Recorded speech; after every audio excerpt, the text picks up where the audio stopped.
Welcome one and all. Welcome to this live stream. And if you're hearing me right now, you're most likely here for the replay.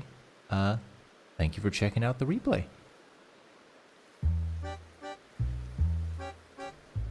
Music is on. Live stream is on. Recording is on. Let's send out some notifications for the people who want to check from Discord or something like that.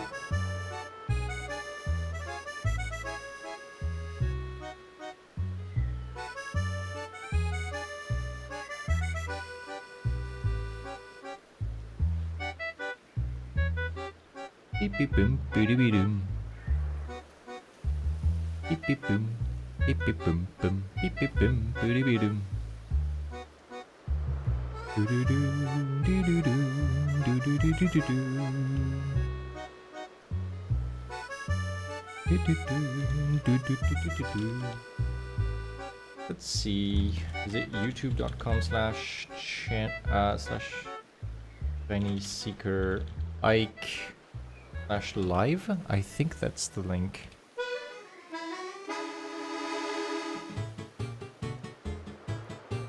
Yep, that works.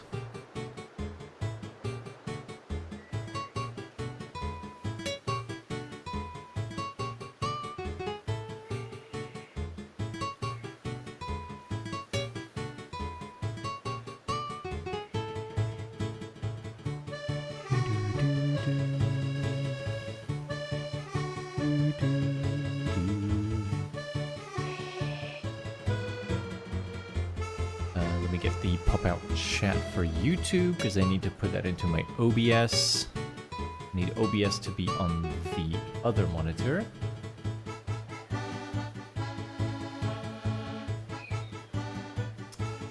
Custom browser dock, YouTube chat, apply.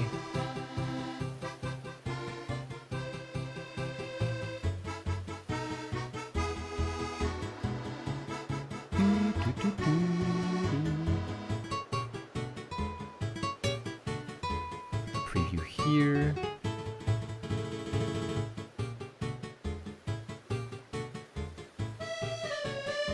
Okay. For a little bit of waiting, let's switch the monitor. See it again.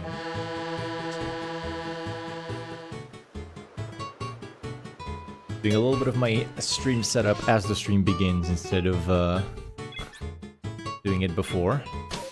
We'll do it live.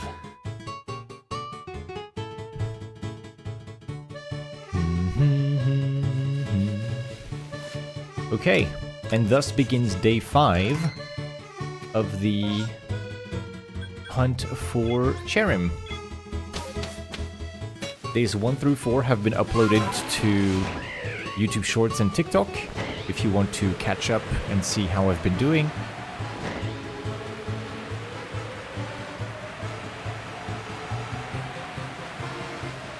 Let's go ahead and check some trees.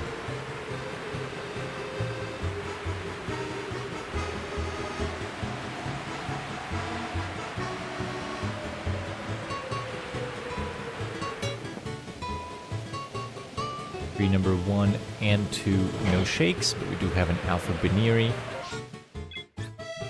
which is something that might shine eventually. Maybe after I get 10 shiny Alpha low punnies, I can get a shiny Alpha Baniri. We'll have to see.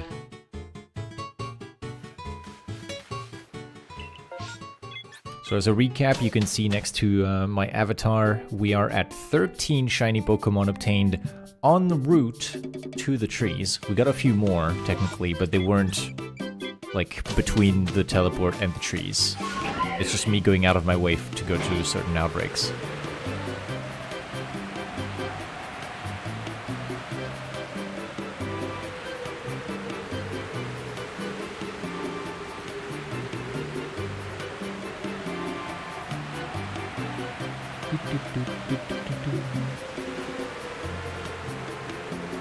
Run number 2 of the stream.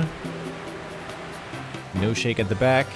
But we get a shiny Baniri. Wow, that was quick. Has to be a Baniri, right? To shine right here. Yep, over there.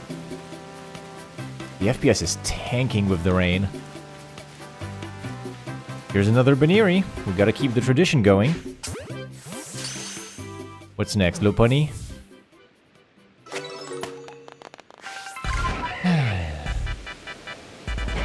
We're so back.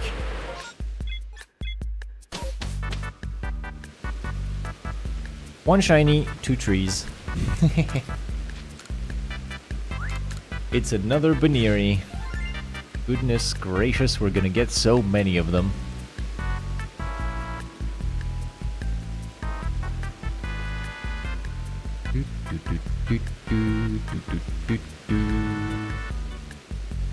So we are July 24th, and the first shiny is Baniri female.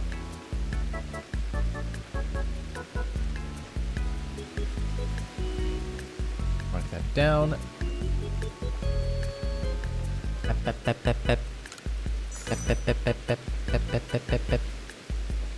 Tick.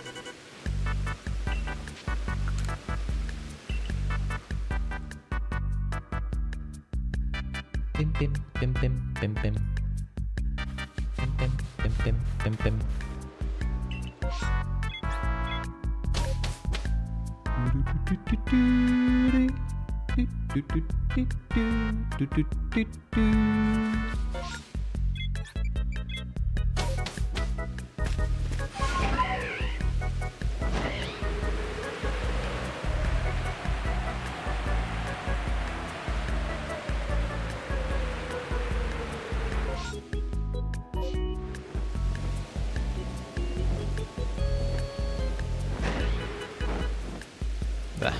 Birds. I'm good. Wouldn't even want a shiny Staravia if it showed up, honestly. Parasect.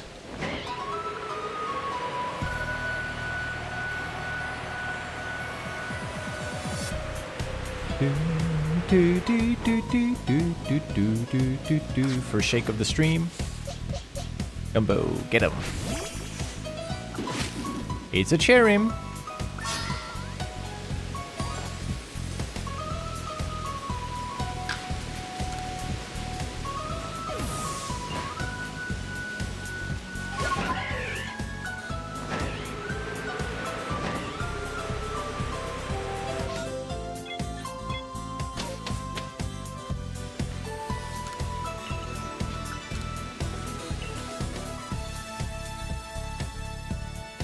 It'd be a Cherim.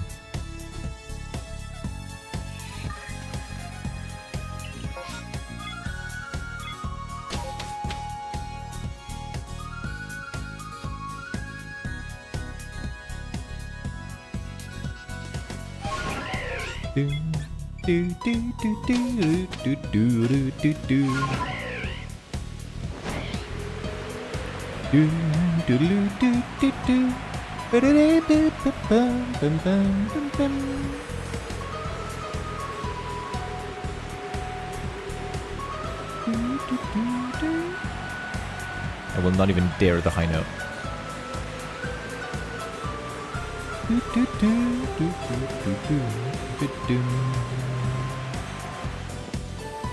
Double shake?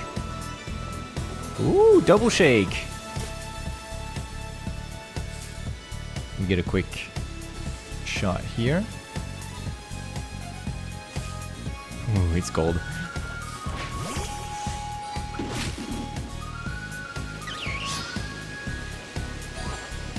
Cherubi number 69, fellas.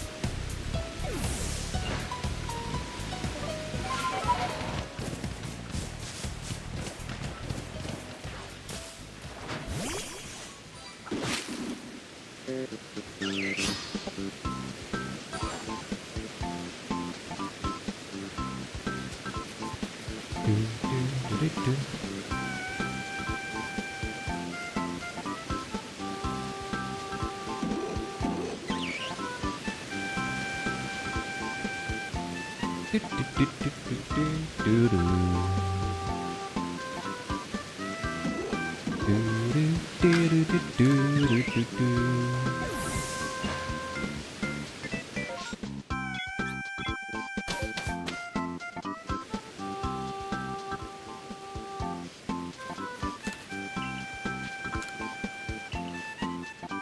is the brain empty music. This is the song that plays when you just do not have thoughts.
There's always an alpha Drifloon here. It's like static-ish.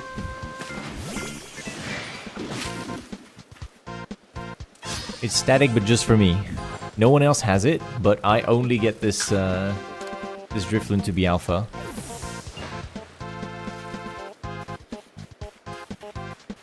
I mean, that's how I got my shiny alpha Drifloon to begin with. Was this one being shiny?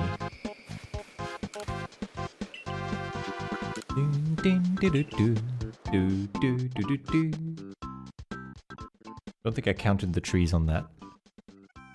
Jeez. Rapidash. Okay, okay. Potential. I do not have a shiny Rapidash still, because I'm counting on the alpha being shiny, so let's go check it out. Could get a gray horse off the list.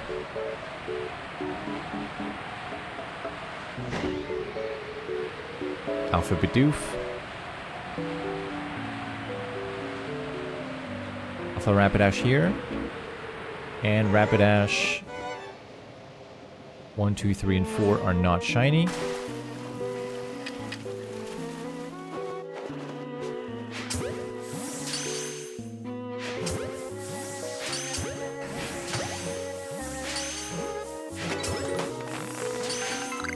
Oops.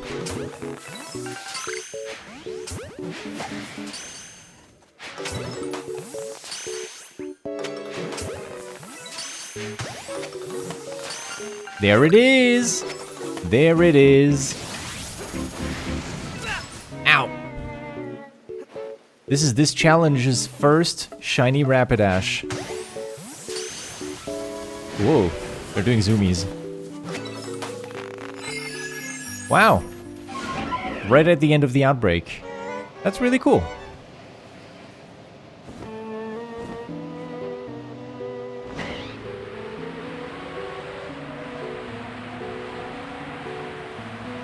First shiny Rapidash of the Fieldlands challenge. So that's a new entry. So hold on. Remove the tree counters.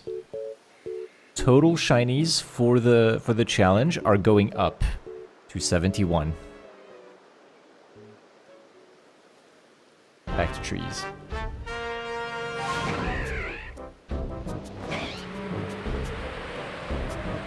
Very cool.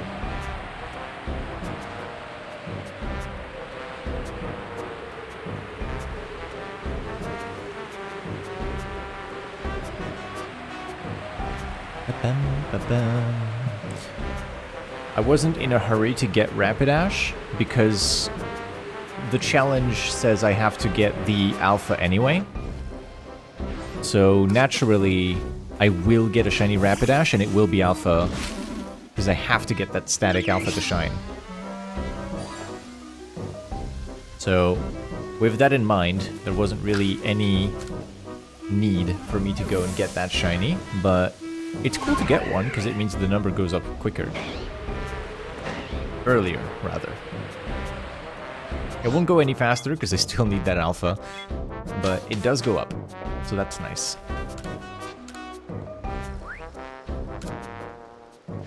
I love how they made it purplish in this game. It's quite nice.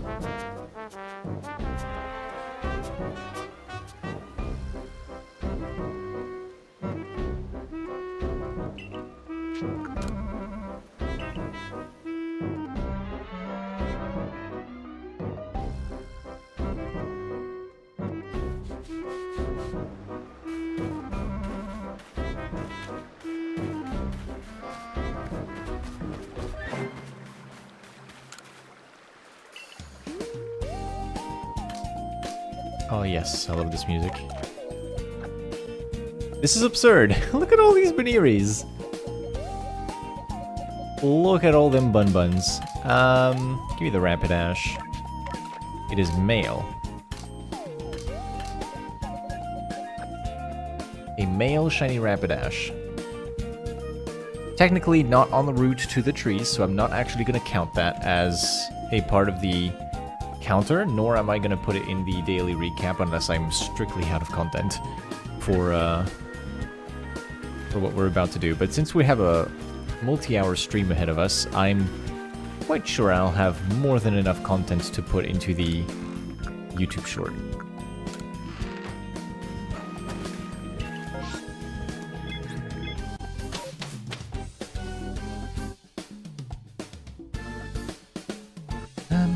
Let's see. New Rapidash. Put that in blue. Ammo.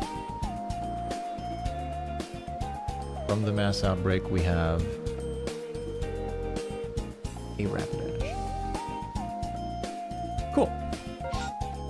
More Beautiflies? No need. I'm okay, thank you.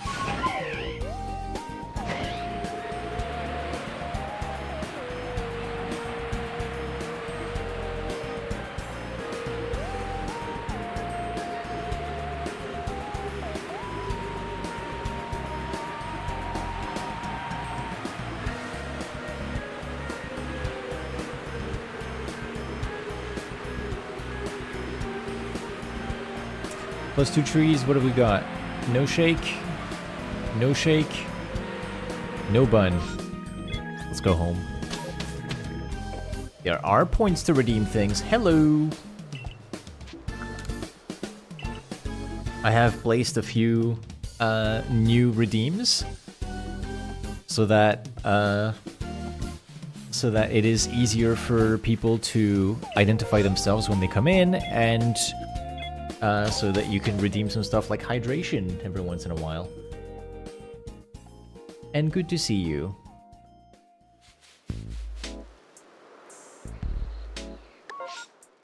I hope you're doing well. Is Tommy fronting for this stream as well?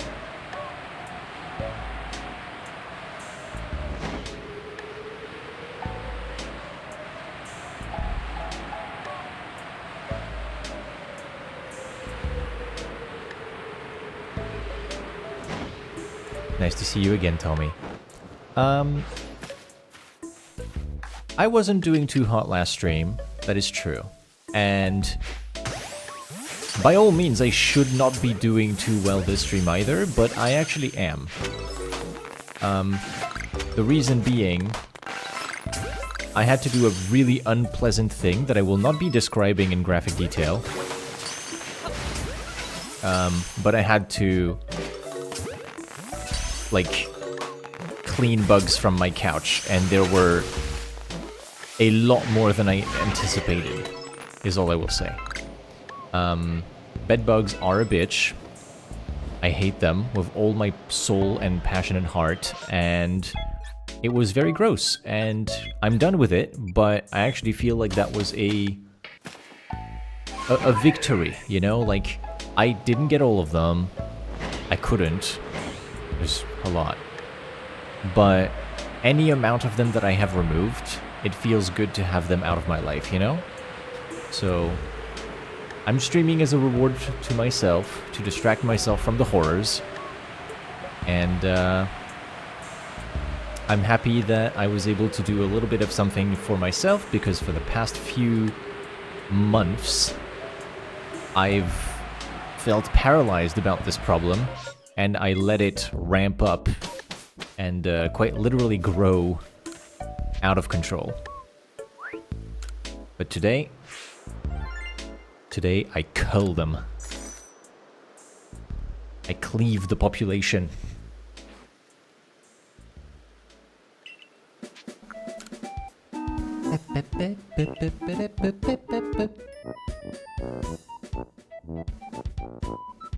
Sorry, glad it's done. Glad you don't feel too bad. Yeah, me too. I'm not gonna lie, I was feeling pretty awful by the end of it, but I took a cold shower to reward myself because I was like shaking and sweating. And the cold shower really, really helped. It cleared my thoughts. I felt much better. Street pass music.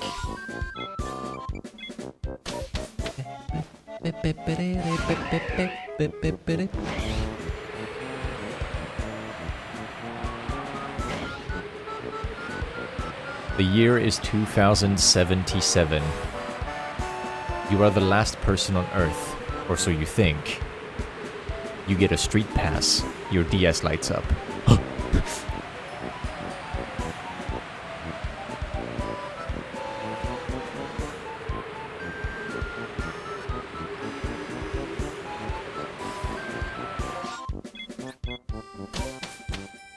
It's an alien or some shit. Yeah, there's an alien with a Nintendo DS just going, "Buggers been dead." What? Trades you in Alakazam.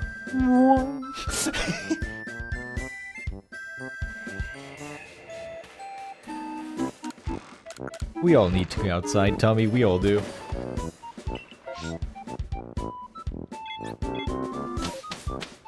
I'd be down for that. Are you kidding me? Yeah. Hell yeah.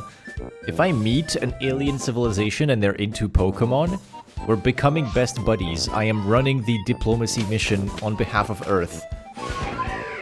I'm gonna shiny hunt with the boys from outer space.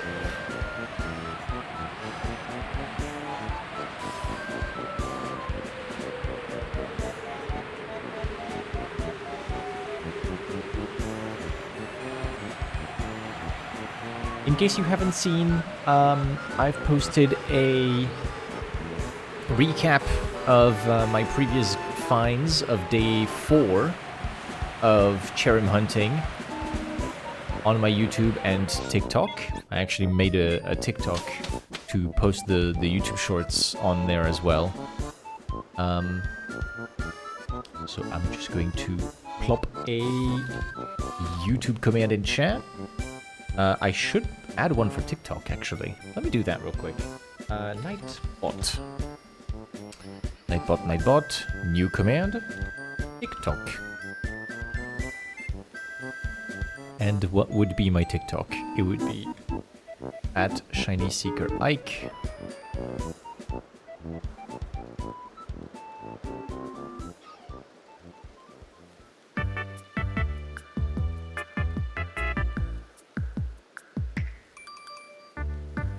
There we go, command has been created.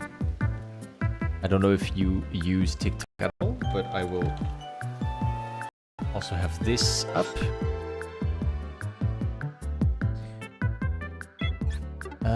I don't remember if I checked the trees. I'm just gonna get out.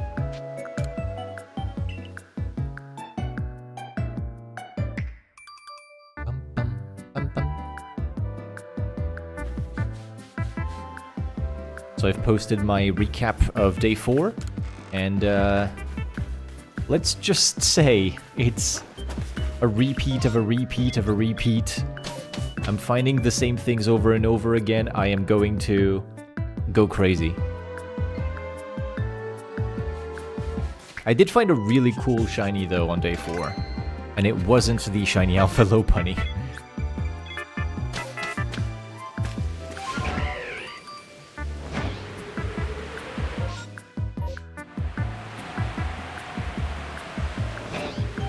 I shall say no more.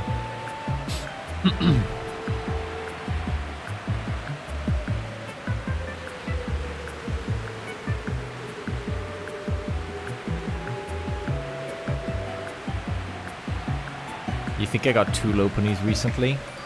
No, it's more. It's more.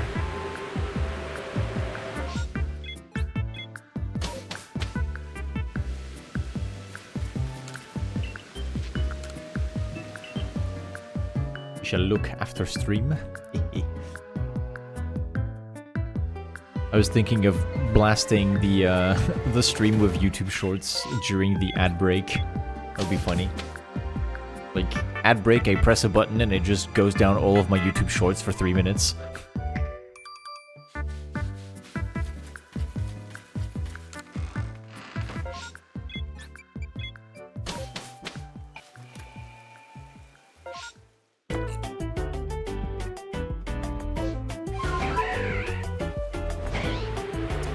What is this from?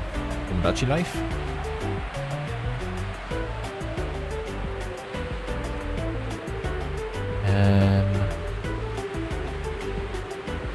Oh, Cooking Mama.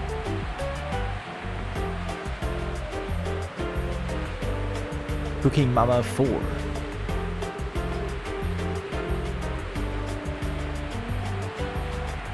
Gotta keep the ADHD-riddled brain entertained.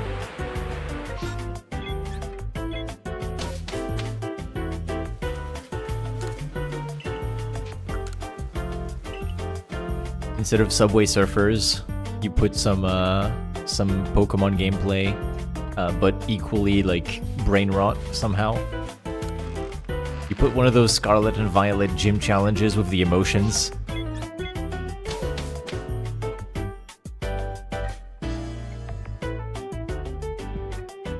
Me too, Tommy. Me too. I do not know much about Cooking Mama beyond Jaden's video.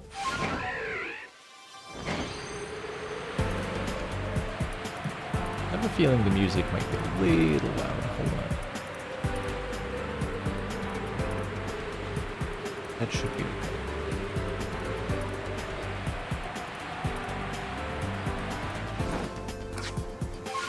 Whoa.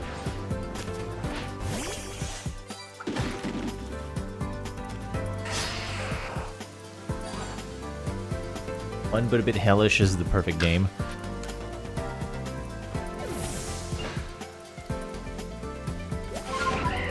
If your game is not at least a little hellish to complete 100%, then what is the point? I agree. I fully agree.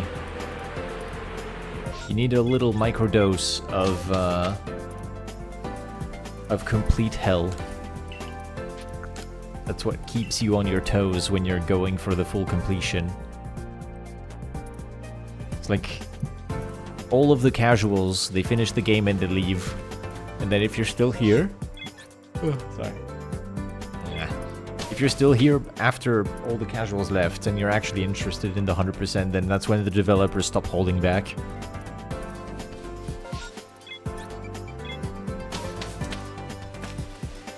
Damn, 999 of every stackable item. I'm assuming that includes some of the rarest items in the game. Like some rare fish or whatever. I've not played Stardew Valley, but that sounds like it would be very time consuming. Also, doesn't the game end after a certain amount of days? There's a thing with like seasons and stuff, right?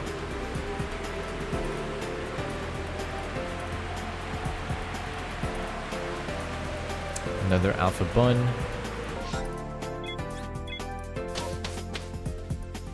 You can just go on infinitely? Okay. Okie dokie. Oh. I thought it was limited time. I thought for some reason that there was a moment where, like, the game ended and that was it, and you were on a time limit. Because that's also the thing that makes my partner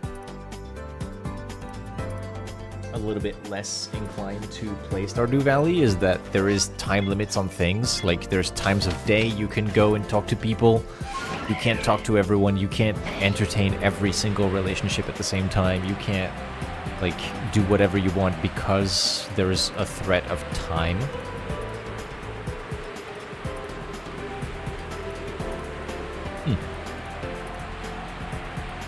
You're being an idiot about this and fishing up every fish to get them at the highest quality too, because you're one of what feels like very few people that enjoy the fishing minigame. The fishing minigame of Stardew Valley doesn't seem that bad.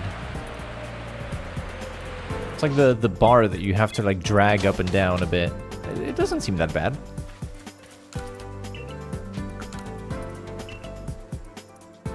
Out of every fishing minigame out there. Also, quality on fish is such a goated mechanic. Like, being able to fish something out of the water and then realize a little bit later that there is a higher quality variant of it, or like you can get a bigger size, or you can get a better quality, or you can get like a rare version of that fish. I am stuck in that pond for weeks. You will never be able to take me out of there until I have all of the fish possible from that point.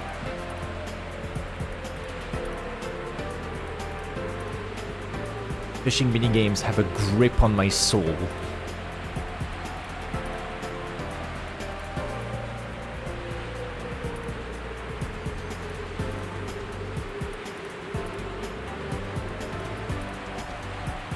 We have a shake.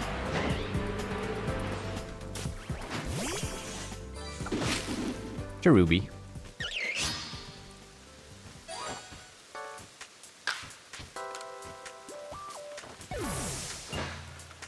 In your playthroughs you did on Switch, you were going for every quality of item possible.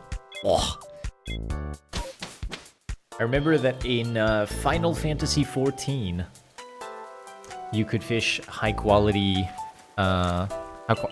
fish as well, and then you also had the ability to create high quality items.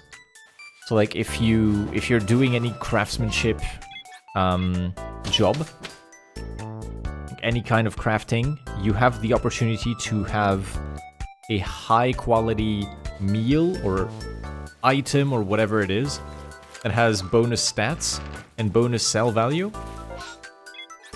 And I kept going for it. I just kept going for it. It was so addicting to like get better at the skill, because you get a better percentage of like making that higher quality item. And then I was just stuck. Like that gripped my interest to a point that I wasn't really doing anything else for the entire play session. The only thing that got me to move eventually was running out of materials to do anything with. Like, fine, I guess I'll go play the game.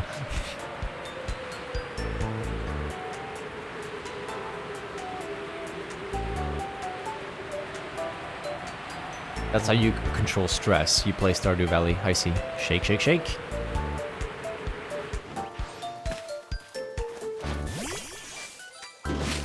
Cherubi.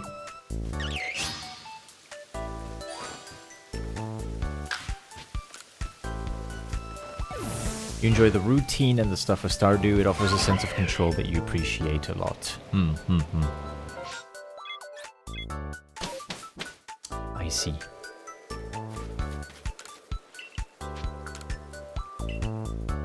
Oh, hey, by the way. Hello, Song of Shadows. Welcome, welcome. Doing pretty good. Doing okay. Thank you for asking. I hope you're doing good as well. Since last stream, I had a conversation with my partner, because my partner is a lot more knowledgeable about systems and pluralities than I am. And so we had a conversation where I got to learn a bunch of things about what it means to, like, be a system and what constitutes a system. And I got to learn a ton of stuff, and it was super interesting. It's fascinating what the human brain can do, honestly. This is a very cheerful song. You keep passing by the chances on your way to grind for the blissey on the path of solitude, and every time you go, if I found a chancey, it would be so funny right now. I'd be happy for you. Maybe a little violent. I need that chancey to shine. And I'm not checking it at all right now, so it doesn't have a chance of getting better either.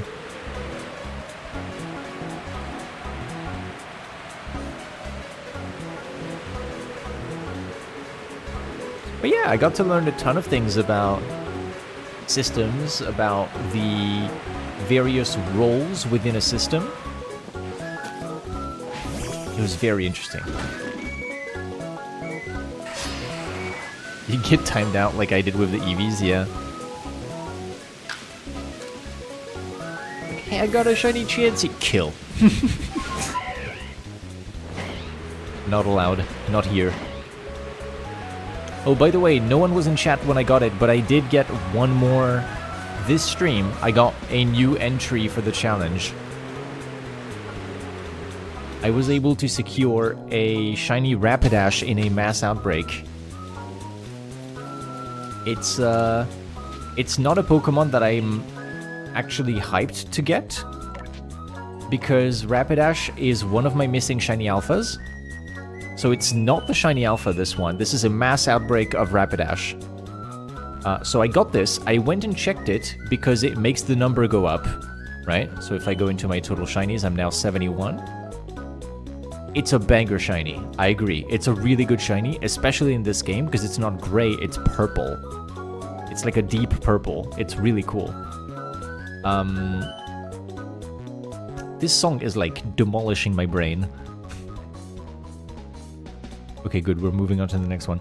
That song like drilled a hole into my brain and was like, hey, by the way, here's 0 concentration for you. So yeah, I got this shiny. I went for the outbreak thinking if I get it, it's cool. It means the number goes up, but it ultimately does not matter because Rapidash and Snorlax will show up as shiny alphas. I have no interest in getting the normal version. There's also no gender differences. So, bit pointless, but it's cool to see it.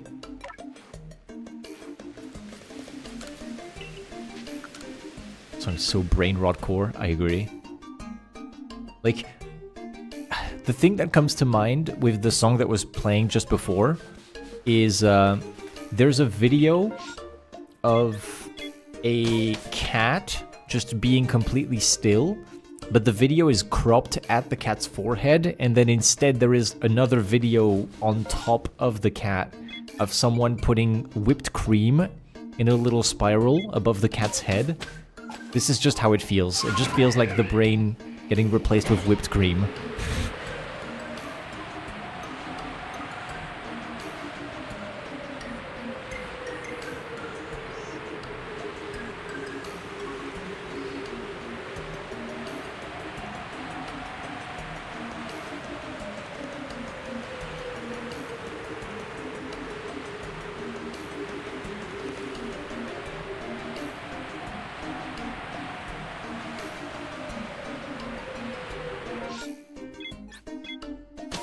Boonk.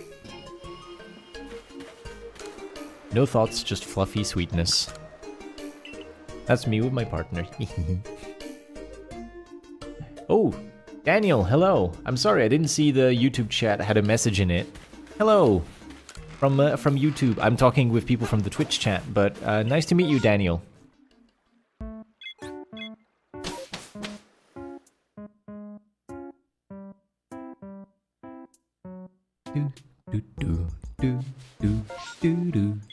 I hope you're doing good.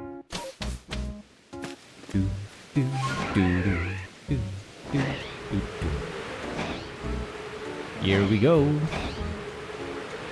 flying to those trees again in search of the one and only shiny Cherim in the Fieldlands. A 1 in 24,900 trees on average.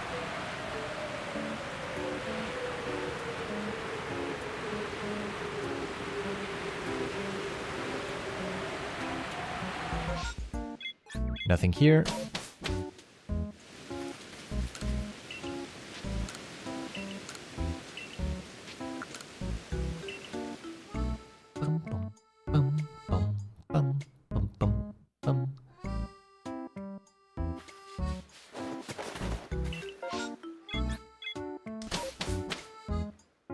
Not you being nosy about what live chat on YouTube is like, so you open your stream, they're muted.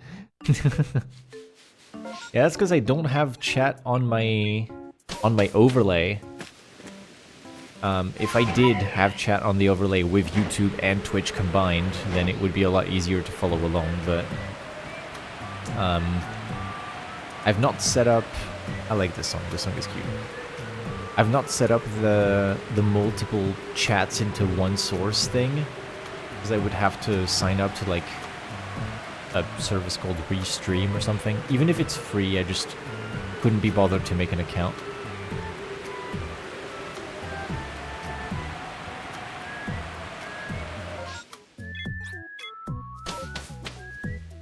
Tomodachi Life.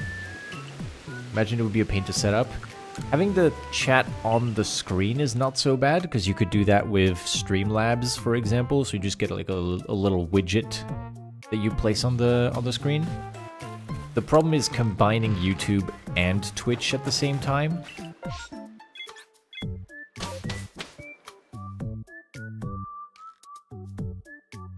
You've not played Tomodachi Life in ages but loved that game? Well, there's a new one coming out, isn't there? They've announced a new Tomodachi Life at the big Nintendo Direct. There was a big Nintendo Direct a few months ago, and there is a new Tomodachi Life being developed right now. It's happening.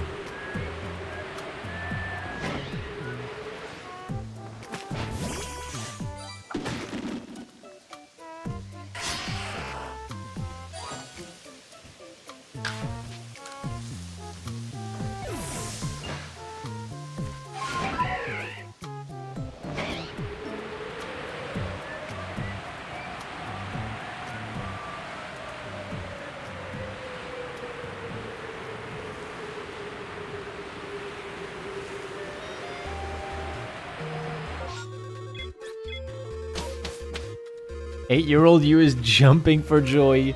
Nah. Yeah, that series has been dormant for over a decade, I believe, and they're making a new one. Nintendo has not forgotten about them. There's going to be a new Tomodachi Life. People were very happy about it. It was like the last announcement of the Nintendo Direct. They kept it to the end because it was that special, you know?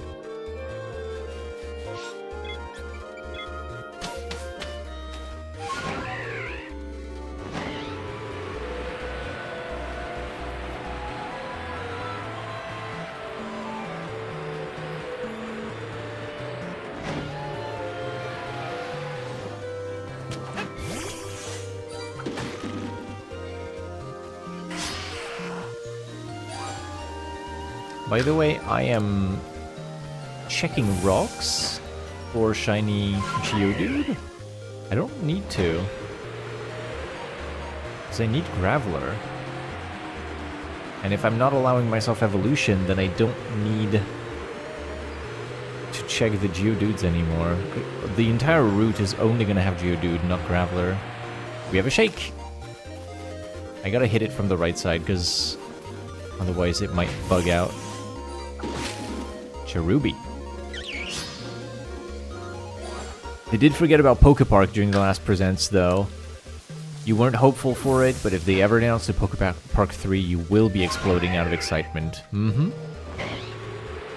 would be really nice, but unfortunately Pokepark is becoming an IRL thing more than a series of video games. since they're opening the Poke Park Kanto attraction.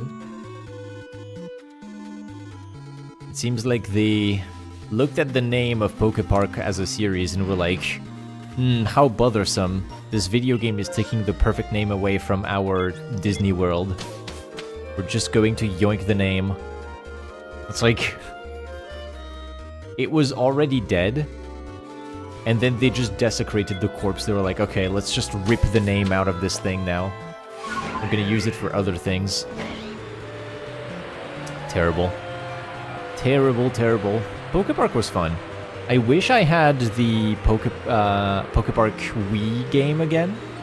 I don't know what happened to it, but I no longer have Poke Park on the Wii as a part of my games collection. I wanted to have my partner try it because it was honestly just a really cute game. Absolutely adorable. It's a bit childish at times, but you know, I feel like it's just... If you want to play a really cute Pokemon game, you just get to go around and become friends with people and play hide and seek, and it's fun. It's really fun.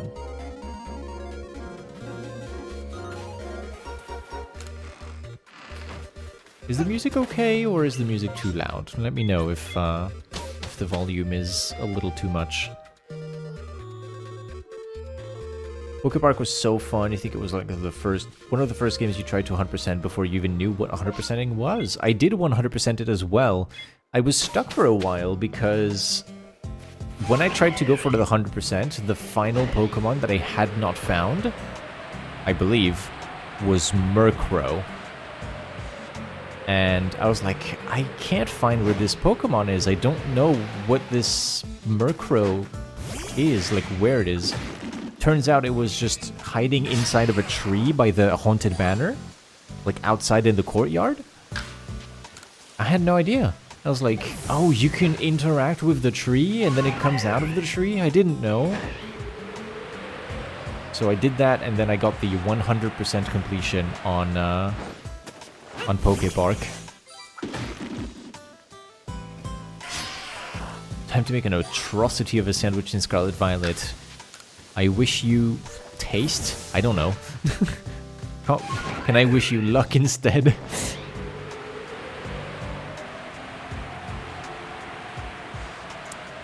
What abomination will you be making?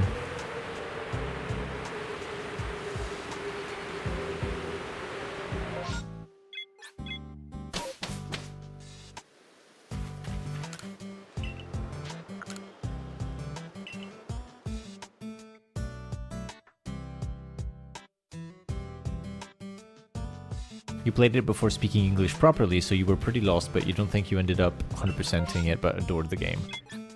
I see. I see. It's a very wholesome game.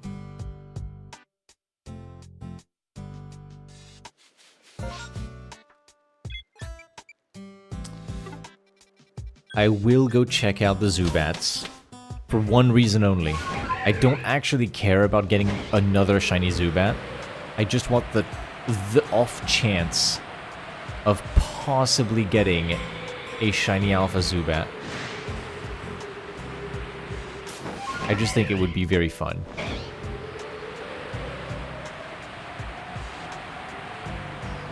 Rice, lettuce, egg, curry powder, and bitter herba mystica. I feel like a lot of the sandwiches in Scarlet and Violet sound fine until you remember that they are between two slices of bread. Like, oh yeah, that's a nice little, like, combination of things that you can put in a meal. Oh, you're putting it in a sandwich. Why? So cursed. So cursed. Anyway, watch me get a green bat.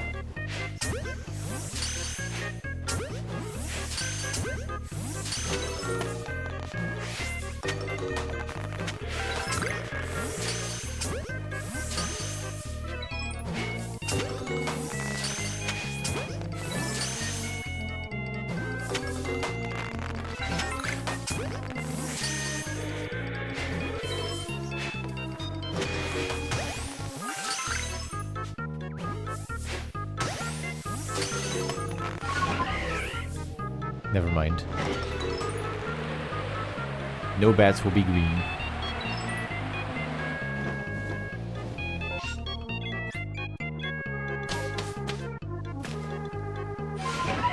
The bread fell off, but none of the ingredients. Gordon Ramsay, watch your back. Someone is cooking.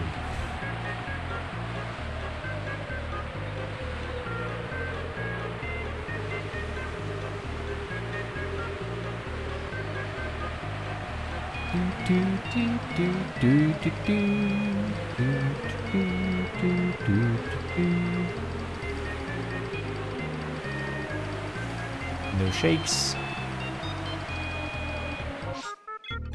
Bum, bum, bum, bum, bum, bum, bum, bum, bum, bum, bum, bum.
Nothing.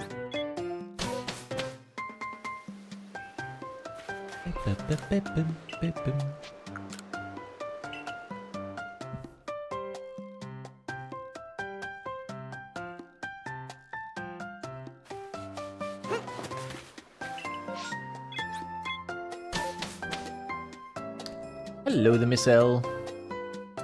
I can do you a favor. What's up?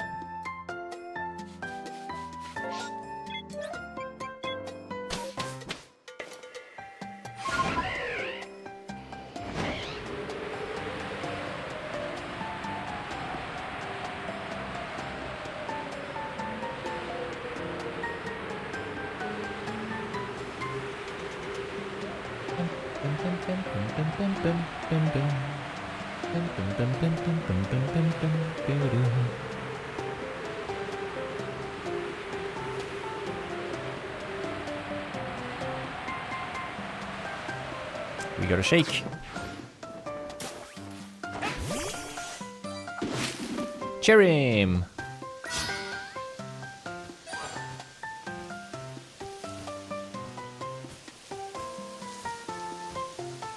Freaking post in the self-promo channel whenever you go live so I know you're live.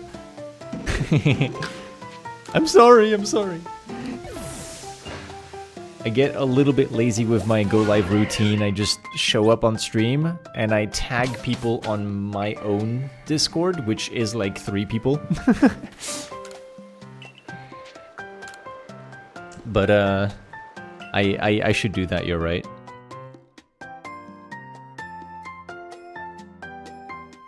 Hold on, let me go and put something in self-promo.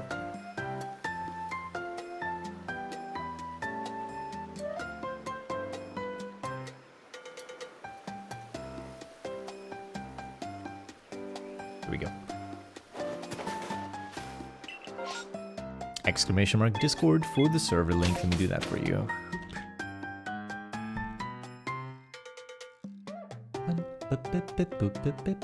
A little bit bare bones. Structurally, you might see some things that are reminiscent of yours, because I believe the structure that you have in your server is quite nice as is. Just started a little something for giving people a heads up when I'm streaming and if I'm posting anything. It may be small, but one day we shall lift boulders and rest on the shoulders of giants. And the giants will be shiny alpha mega Pokemon. Let's go! Freezing Beans, hey, welcome to the stream. from the YouTube chat.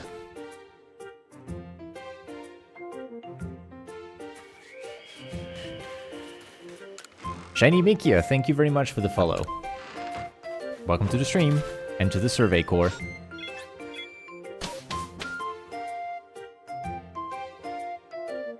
Aren't we technically the Giants too, since we are the early members of the server? Indeed.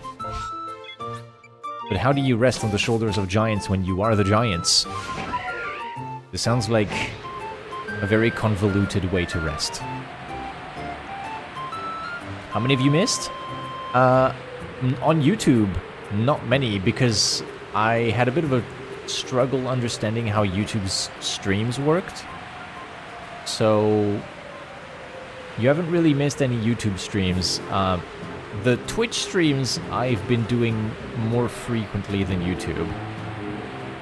But I'm doing both at the same time. It's just that I struggle to understand how to get both at the same time for some streams in a row.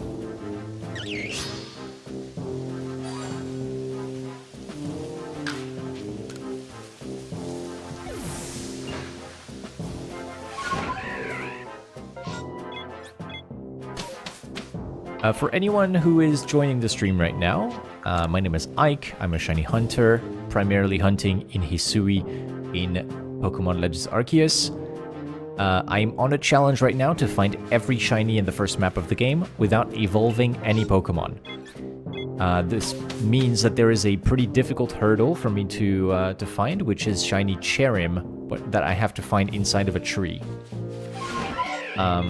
So in order to do that, I am going to this tree over and over. There's actually 2 trees at the end of that road I'm going. Both of those trees can have Cherim 23% of the time when they are shaking, and they only shake 10% of the time. So it's a lot of just going to trees and then nothing happens, but every now and then I find a Cherim, and we are praying that they shine sooner than later. Here's a shaking tree, so we get to check.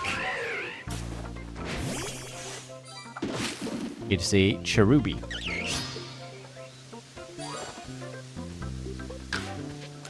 So we have a counter that you can see next to my avatar in the bottom left corner of the stream. And every time I find a shaking tree, I will indicate whether it was a Cherubi or a Cherim, and every single tree that I see, shaking or not, goes on the counter on the right.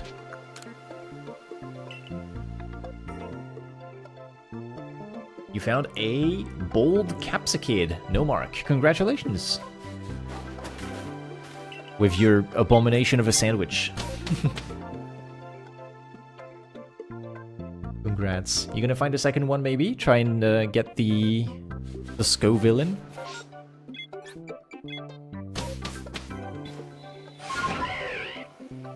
As is tradition, indeed. The worse the sandwich, the better the shinies, yeah? Living Dex, so you gotta. I wish you luck.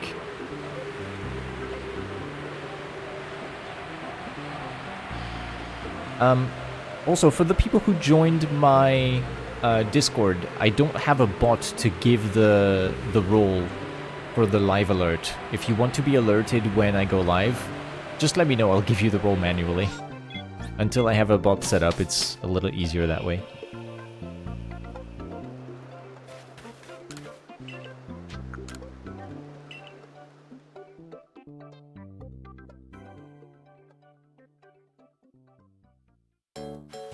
You have a Scovillain, I assume. Civilian. You have a Scovillain shiny, and it got some very cool genes on. That is true. They got some really cool genes when they're shiny. Civilian shiny is funny. Capsicid evolves into Civilian. Only reason you hunted for Gimmighoul when the event raids were going on for those. Actually don't care for the shiny or Goldengos, but Living Dex means you gotta. That's right. This is what separates the most dedicated shiny hunters from the rest. Is your ability to shiny hunt for something that you don't actually really care about because you have dedication towards a goal.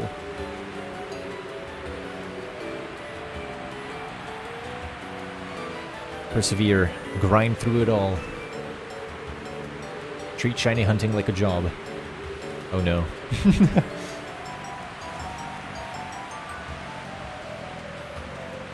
It's okay. It's a fun job. Your autocorrect has made him an upstanding citizen. Indeed.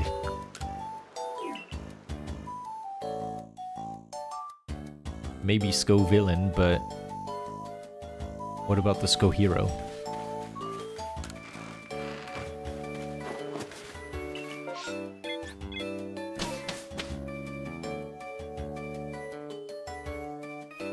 They were so annoying because they're mega subtle, so you just caught every Gimmighoul until one was shiny. The nuclear method. Catch everything. I believe that's how Sir Toasty Toes was able to get a shiny Sunkern for the Poke Radar quest that they were going through. They caught Sunkern without actually realizing, because Sunkern is a pretty subtle shiny. So they just blasted through every encounter, catching every Sunkern, and then realized after the Sunkern was caught on the screen where it shows the Pokemon caught, they're like, wait, shiny Sunkern. And the people in the call freaked out. I believe Shiny Catherine was in the call, was like, what? Toast? What do you mean?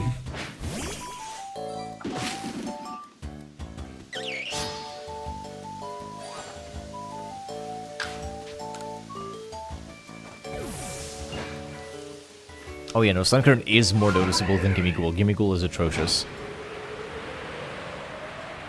All told, you got lucky. Imagine you ended up getting hacked raids, but you did online raids. Because you did online raids, but you're not hunting for that again. You do not care enough for that. Real.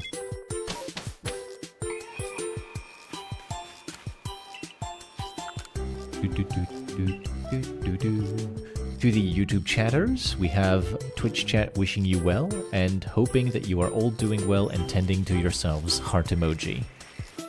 Thank you, Tommy, for being kind to the YouTube chat. May I ask that everyone gets a sip of water? Get some water, hydrate yourselves, take good care. And then do it again, as hydration has been redeemed by Tommy on Twitch. So take a second sip.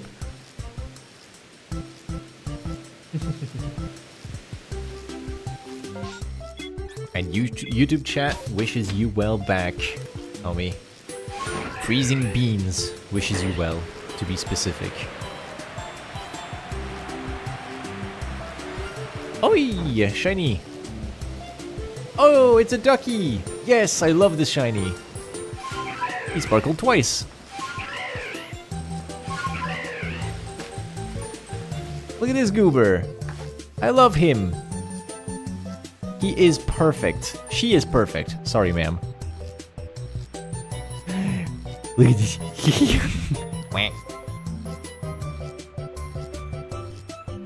That is excellent. That is an excellent shiny right there.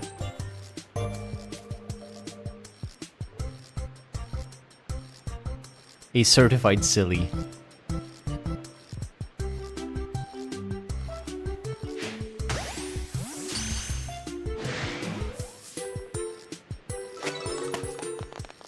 Very nice.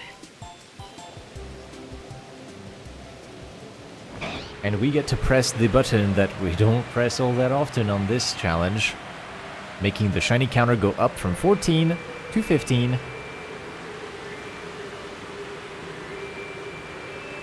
Shiny, shiny, shiny.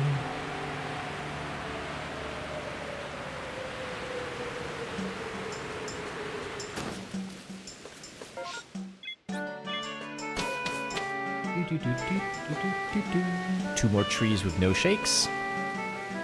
And I'm gonna go type Psyduck, and it was a female Psyduck specifically.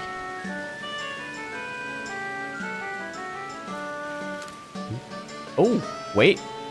I almost skipped past it. Did you catch it? Did you see that? I talked to Professor Laventon and there was a pop-up on the screen for a split second. If I saw that correctly... Oh, actually, this might be an MMO. Hold on, is this an MMO? Oh, it's an MMO. Okay. I thought I got a space-time distortion. There was like a split second of something showing up. It was a warning that the reign of the MMO is about to, like, change or something. I thought it was a space-time distortion. My bad, my bad. We got a ducky. Oh, we're getting ads on Twitch. I didn't notice. Ads will be starting right now on Twitch, so take care of yourselves, stretch. I'm going to take a little break while the ads are going, and we're going to resume in a few minutes. Use this time to go to the bathroom if you need to, get some snackies. I will see you in a few minutes.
Hey YouTube gang, how we doing? I went and got some water refill for my bottle. Ads are playing on Twitch right now for another minute. So we are going to take a nap with all of the babies.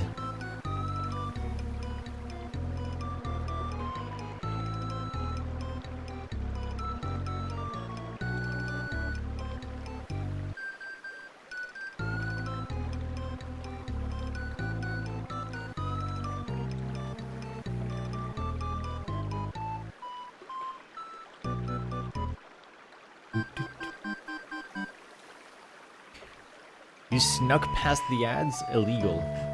Illegal. I will not get my 1 cent of ad revenue because of this. No. How could you?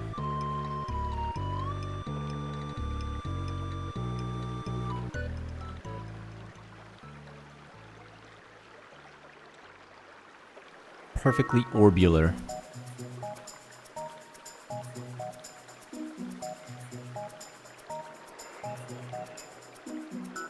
Gumbo EP, very true to his name. Wisp, she's beautiful. Axiom, the powerful. And Ambessa the mighty.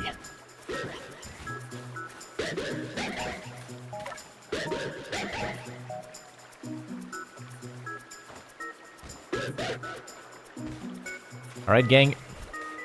Let's go. We are back from the ads. You didn't get ads, you don't know why? Well, all the better for you. Anizora is so polite, you love it so much. It is very polite. I've not had much use for my shiny alpha female Zorua since I got her. Mostly because I keep sending out Gumbo. And then using Mbessa for anything else.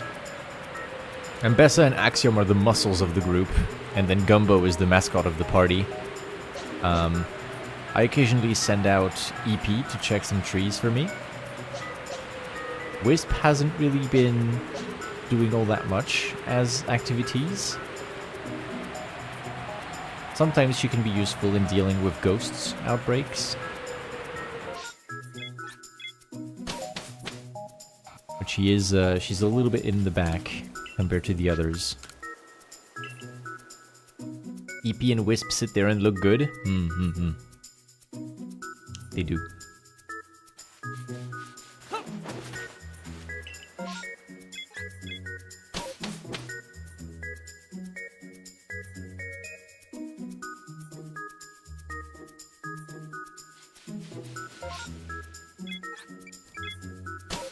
Let's see what we got. There's an outbreak here of Scythers.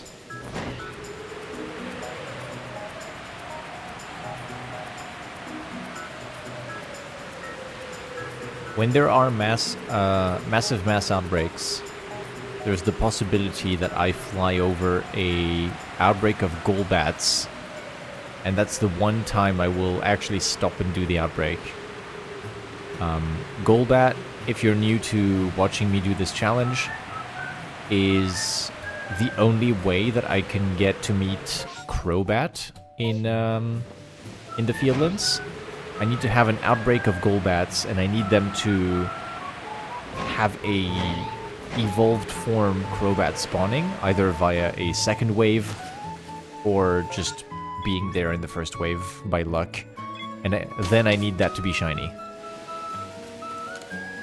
Takes a bit of time to find, but if I ever see some Golbats, I will clear the outbreak, because there's a chance I get a Crobat second wave, and that will be the final massive mass outbreak Pokemon shiny that I need. If you look at my targets up here, which I haven't updated because we got the Weird Ear, so I need to update that. But we still need 5 Static Alpha Pokemon: Chansey, Cherim, and Crobat. Those are my targets. 5 Static Alphas, Chansey, Cherim, Crobat. And if you saw earlier when I had the counter up, we're at 71 out of 75. The 4th one that's missing is Snorlax. I don't have a shiny Snorlax, but I will get it as a Static Alpha shiny, so I'm not too fussed about getting it through other means.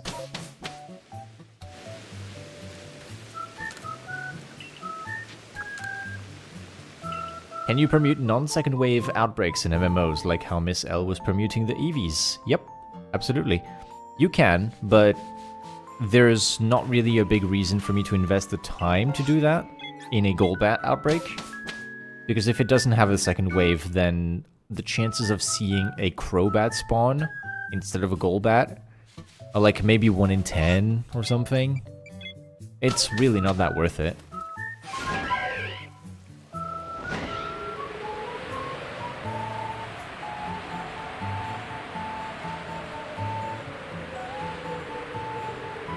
Welcome back from fetching water, freezing beans. I hope it is a refreshing drink. You can, but it's not the best way to spend your time. Yeah, that's it.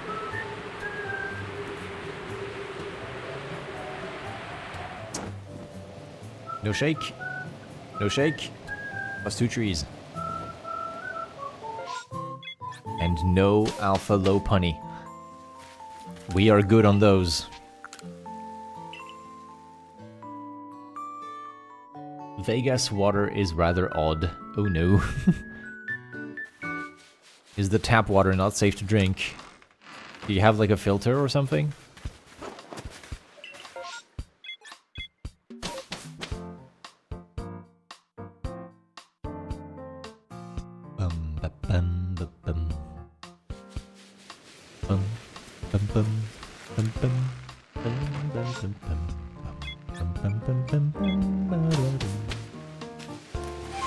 We get bats here? No. Cocoons. You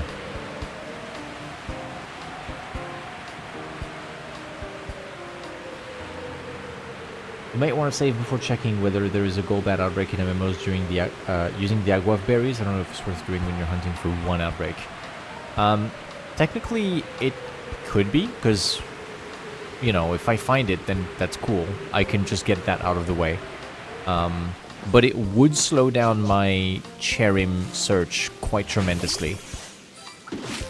Because every time there's an MMO, which is often, I would have to stop, save, check the outbreak, get my berries back by quitting the game, reloading the game, and then I would go for the Cherim. It would take a long time, so I prefer not to. I'm just going to check the 2 outbreaks that are within my reach whenever an MMO appears. I could do 3, actually. I could do 3. There's 3 outbreaks that I can check when there's an MMO. There is one now. Let me demonstrate.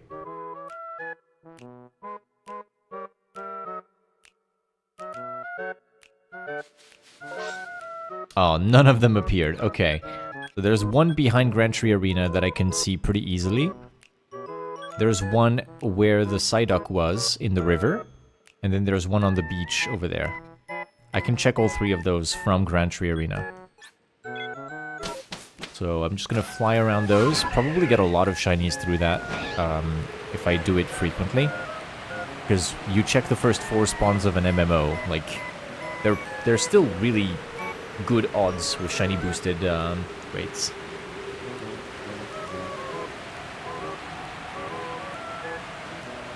Tap water just tastes dirty in Vegas. I'm sorry to hear that. I also have pretty poor tap water quality here.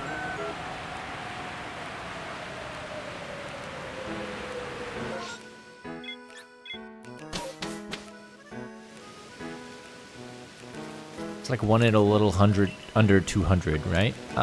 Something like that, yes. I believe it's a 1 in 121 for mass outbreaks and 1 in 100 and... what is it, 70 or 80? Let me double check that for you. Any odds, PLA. So, Perfect Charm, we are looking at 1 in 216, actually. 1 in 216 with the perfect odds for massive mass outbreak, and 1 in 128 for mass outbreaks.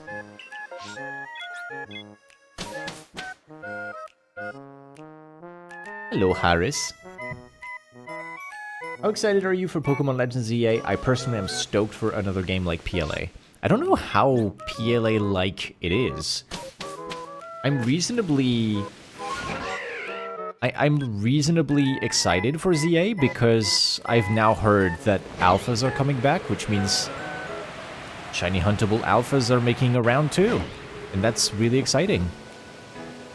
So that's an alpha Golbat down there, which is cool, but it's not a Golbat outbreak. It's Zubats. We don't actually care about that one, because it can't give us Crobat.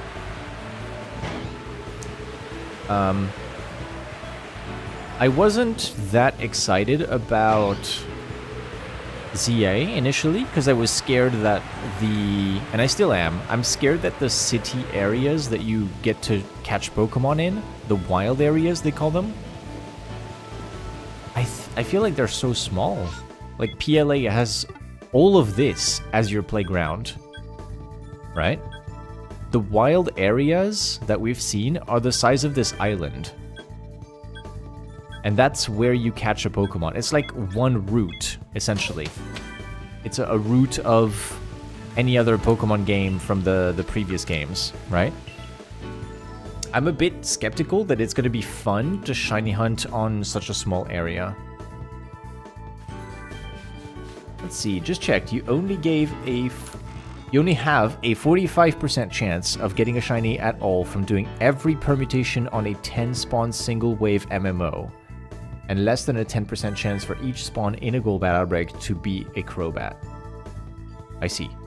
Yeah, so you get like a... You do every single permutation and you have less than 5% chance of getting a shiny Crobat on a normal... like single wave MMO Crobat or Golbat outbreak. I see. Thank you. I'm gonna go check the Ponyta. Just for fun. Ponyta's a beautiful shiny. I might as well.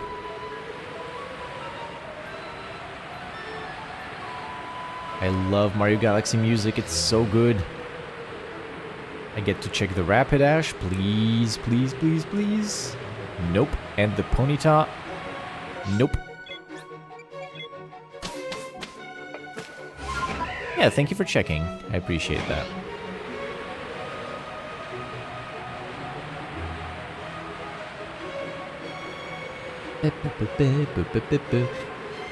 Tommy, you are very tentatively optimistic. You started with Kalos, so you are not getting your hopes super up, but you don't end up disappointed. But it doesn't look horrendous. The story looks fun at least. Sure. I think the part that's making me squint at the game is that Pokemon Legends Arceus is not a game that thrives because of its story. It thrives because of its setting, and it thrives because of its replayability, of how infinitely playable PLA is.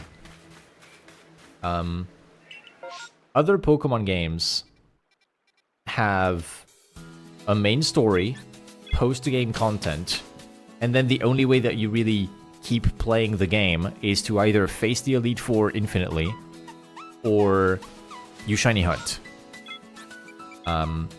PLA doesn't have an Elite Four, so you just shiny hunt, but there's a lot of ways to shiny hunt and a lot of Pokemon that you can go for, which is why it's so replayable, and you get a lot of vast areas to explore.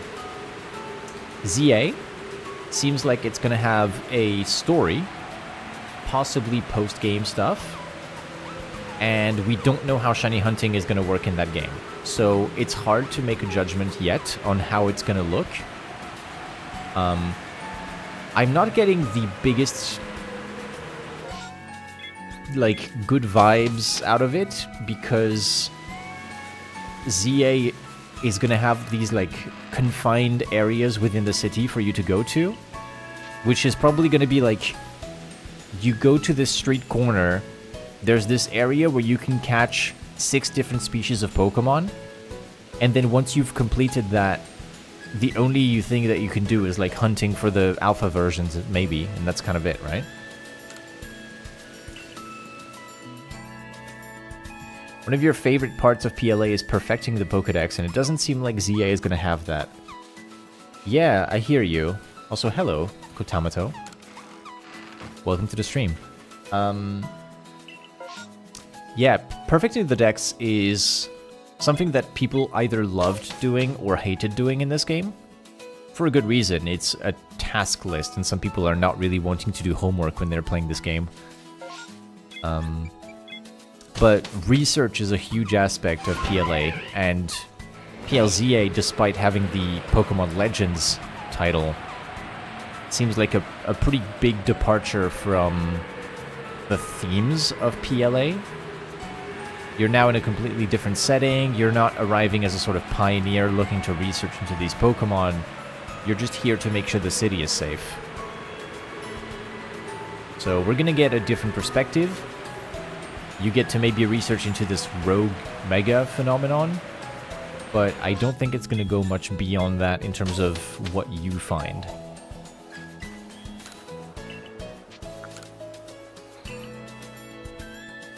As research for sure, it was there in the trailer. I mean, like what, a task list for every Pokemon?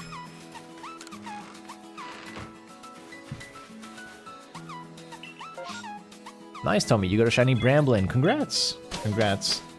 Base charm odds, let's go. So, yeah, almost full odds. Just charm odds. Ba-da-ba-ba.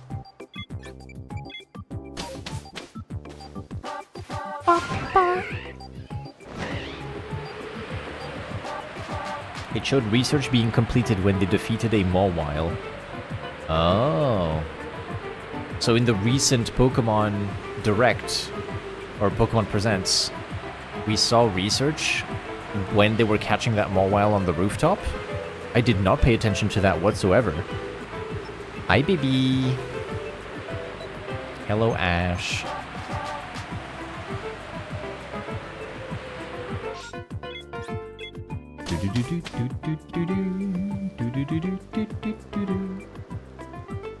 Take your point for sure. I'm hoping it'll be fun since they haven't revealed much, but also a fair bit skeptical at the moment, even though you didn't want to be at all. I mean, yeah, like, I think we're all kind of squinting at the game, because it seems from the trailers that they are actually not wanting to reveal too much about it. They've revealed enough for hype to build up, but they're actually not talking about the things. Like, alphas were shown on the stream, and even though alphas are returning in PLZA, they're not making a big deal out of it. They're not talking about how alpha Pokemon are in Lumio City. They're just there. There's alphas on the screen.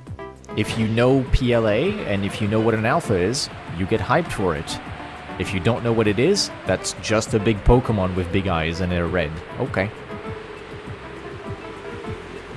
And because they're not talking so much about what actually will be in the game, besides some of the new stuff that's marketable, then I feel like we're just gonna have to see how the game is for ourselves. Or at least wait for reviews, I guess. Do I go for the mimes? Let's go for the mimes. Dragonite is real? Yep. The Dragonite.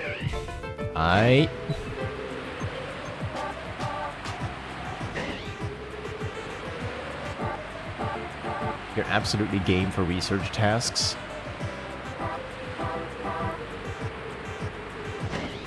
Research tasks are actually pretty fun, because you only do them once, is the thing.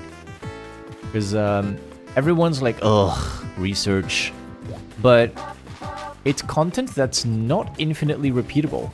You do it, and then that's it. You do your tasks, and then you have perfected that Pokemon forever. It actually feels good as a reward to have a Pokemon perfected and be like, okay, if I find a shiny, it's probably because I just did all of that.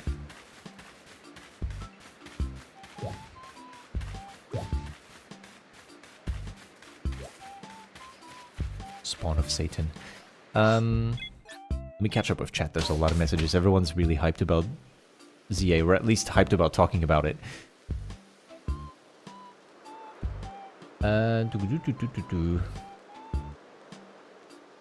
You thought it was normal, but then Galley didn't knock it out, so you had to check, and it was shiny. Oh, you did not notice the shiny Bramblin that you had?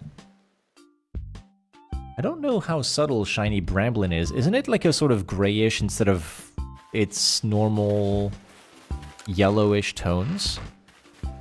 That would be a little subtle, I guess.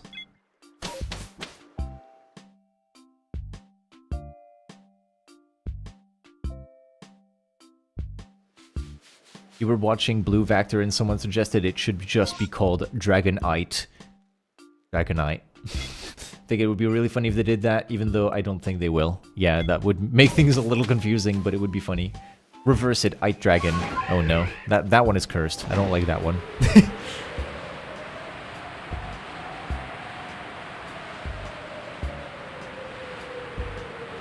Fairly subtle in the overworld with shaders and such, plus it's nighttime. Gotcha. That's enough for me to make me buy. I gotta hop off, it's flight time. enjoy your flight, stay safe. Thank you very much for being here, Freezing Beans.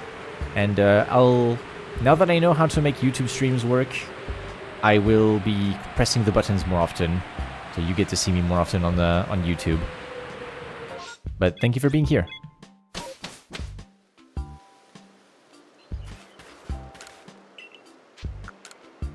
You like it because it's cursed. Aita Dragon.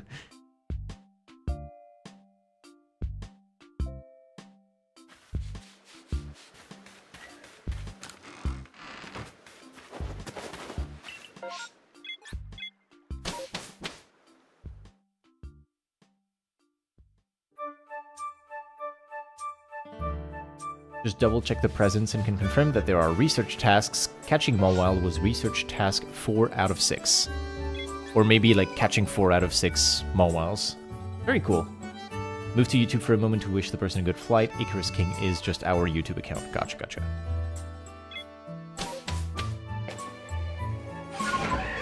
I did have an inkling of a thought that that was the case.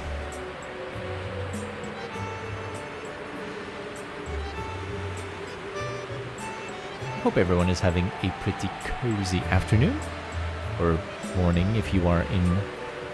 Well, no, even in the US it would be afternoon by now, wouldn't it? Unless you're West Coast.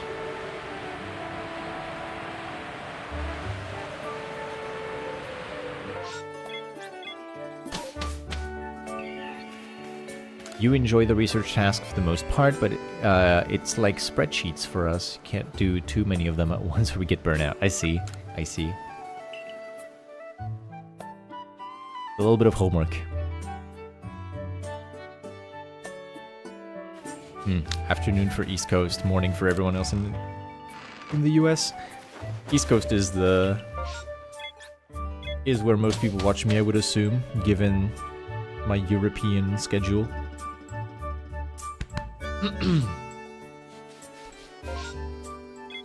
I swear there's something wrong with how I breathe when I'm talking on stream.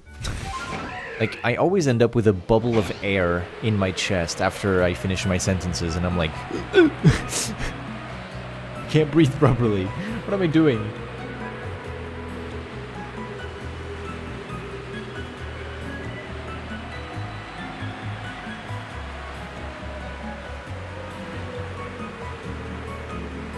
Icarus was your old host, so that is still your name in a lot of spots. Okay.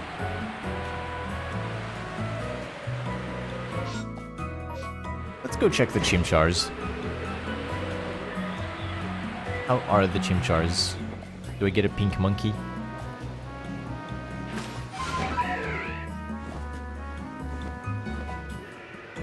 Doesn't seem like it.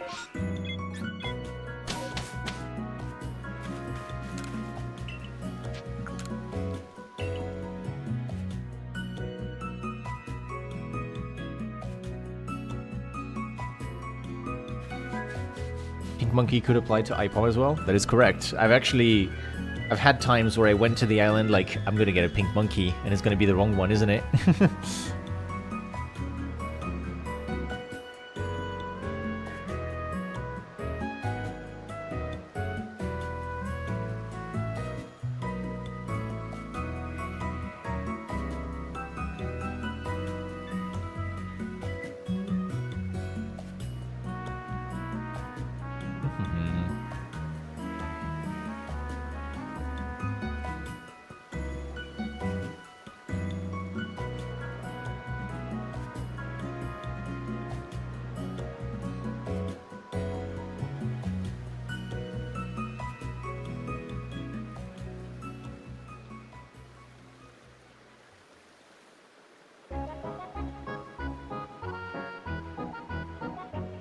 I love this song.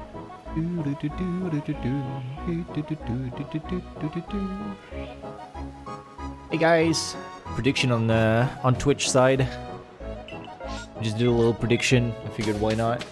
It's a very unlikely one, right? If you want some safe points, you know what to do. If you if you're a believer though, you can join the side of the believers. Will I find shiny Cherubi or Cherim this stream today?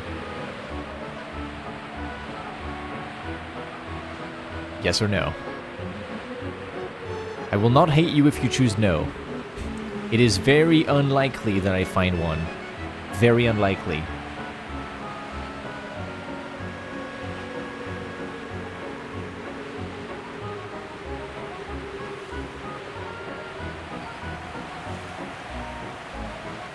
I've already pressed the button. I was going to press the button again to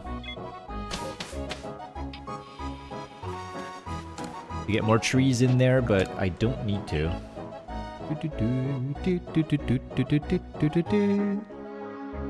What is this? Beware the Mushroom Forest in Mario RPG. Let me check.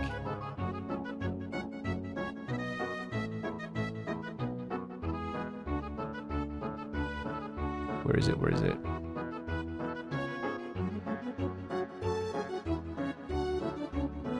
Beware the Forest's Mushrooms, Super Mario RPG.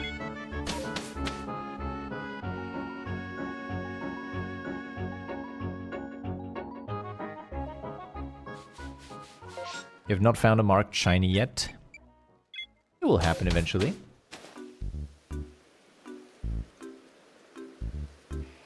I can't scroll up. Oh, let me go. Don't even know if you found a normal marked Pokemon, to be honest. I remember that one of my Pokemon had a mark. What was it? It was the Corviknight that I used through my playthrough of Sword and Shield had a mark. I got him as a Rookidee, and I discovered that he was he had the best mark, honestly. He had the mark of a hungry Pokemon. And so it was honestly just the perfect name. Corviknight the Peckish. And then it just kept pecking people.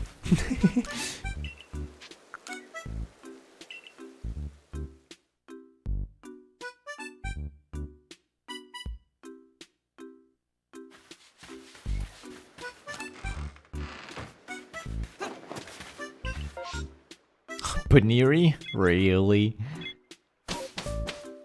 You want to make a shiny living dex too, so seeing rare Pokemon be given out as shiny would normally... that aren't normally accessible piques your interest. And yeah, it's really sad when they don't let you have specific Pokemon through normal means. And you have to go through these FOMO events to get them. I think I'm moving to that point of my shiny hunting life where I'm like jaded and done with the FOMO stuff. So in my eyes, anything that cannot be obtained through regular shiny hunting does not count in my shiny living dex. I do not give a shit.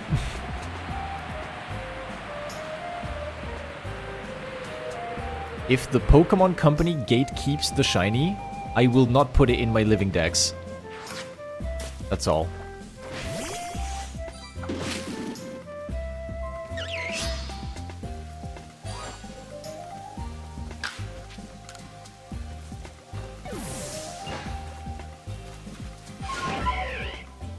Cherry.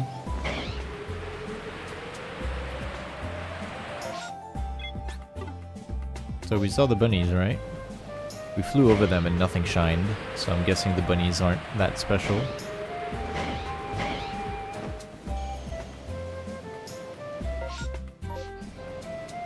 Up here?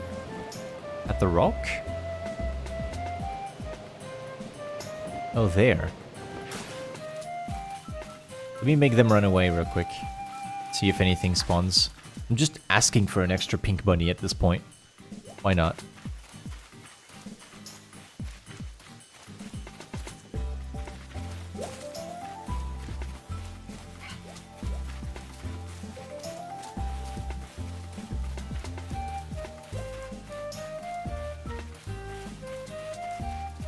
Brace for shiny noise, it might happen anytime.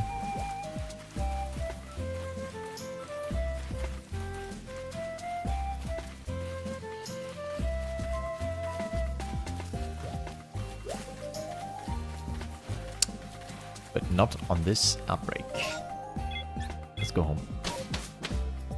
Boing.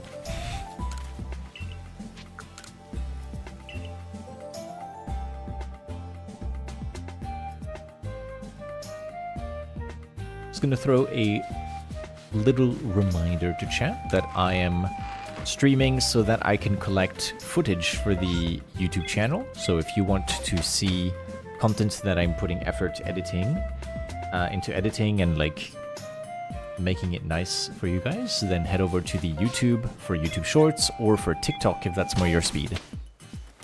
Exclamation mark YouTube and TikTok on the Twitch chat will give you the proper links. Was that an alpha wormhole? Maybe. I don't have the music turned on, so I don't actually have the alpha music when I'm near one. Alpha wormhole is fun. I really want to get a shiny alpha wormhole eventually. The god purple.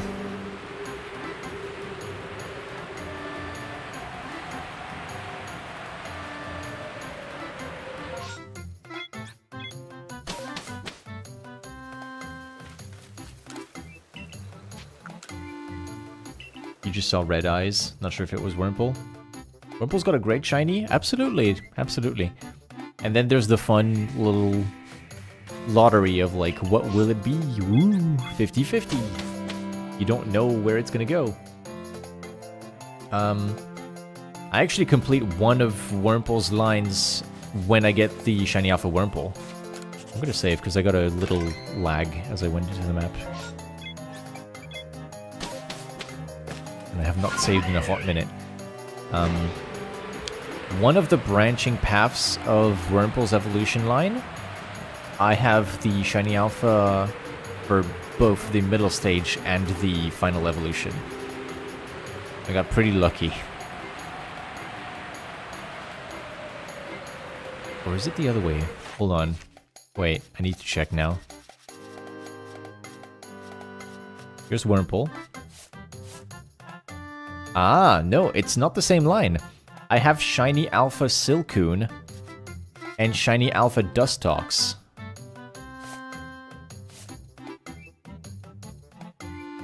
I don't have shiny alpha Cascoon, as you can see. Is there any Pokemon that I haven't set as having the shiny for them in here? I have not gotten any of the evolutions as shiny because I've not evolved any of my Eevees.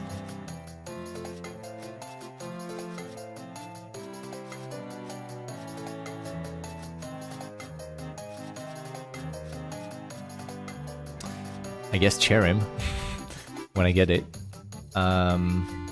Vespiquen when I get it.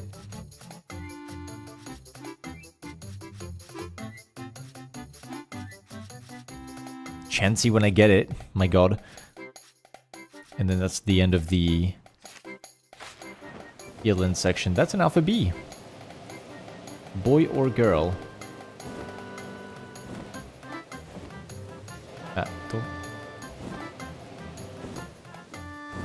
Boy.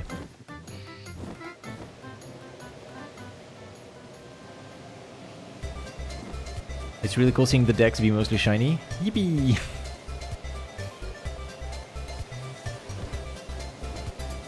Man.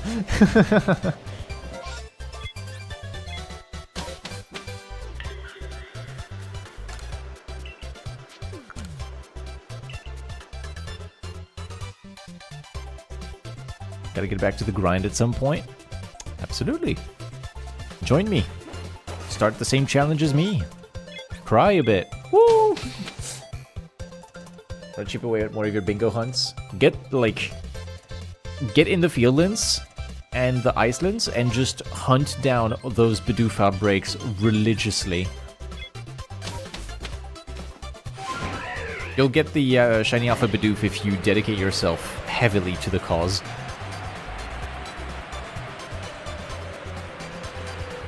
You just have to go and do every single Bidoof outbreak you ever see.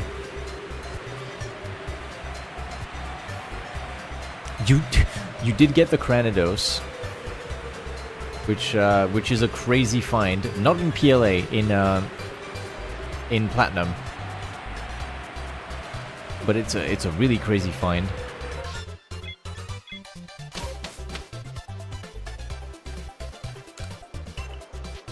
You were close to a PLA Cranidos though, because you got the shiny in the Highlands Distortion. It was a Dusclops.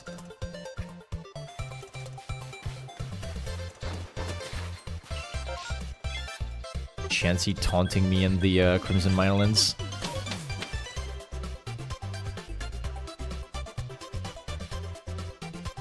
It was your first original odds shiny and also your first also shiny. Original odds. Ancient odds. Modern odds.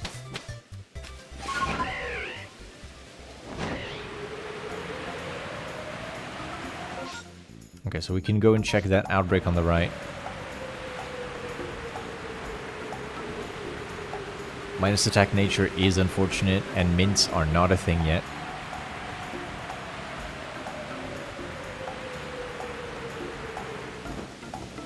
That's a pretty worthless outbreak.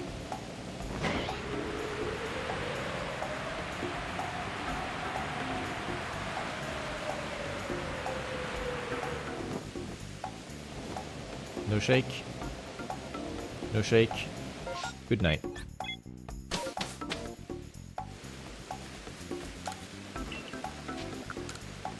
can always transfer her up if you have the games for it.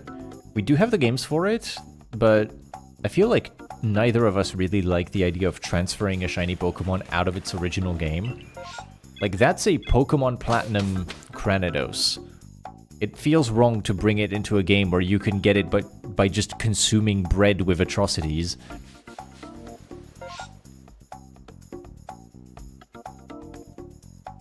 You said that out loud, forgetting that we can't hear you.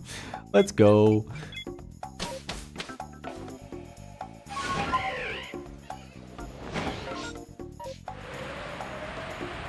If you ever want to skip the typing part and just have a chat, I would be happy to do shiny hunting on voice chat when I'm not on stream. Just relax and do some little Pokemon on the Discord server. It's if you ever feel like it. I know that sometimes it's a little difficult for some people to engage like that in this sort of like direct conversation.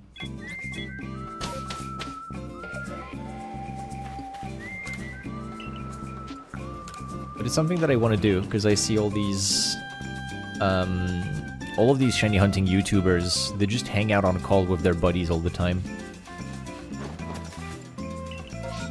I would like to get a group of people that equally are just happy to hang out and shiny hunt and do things.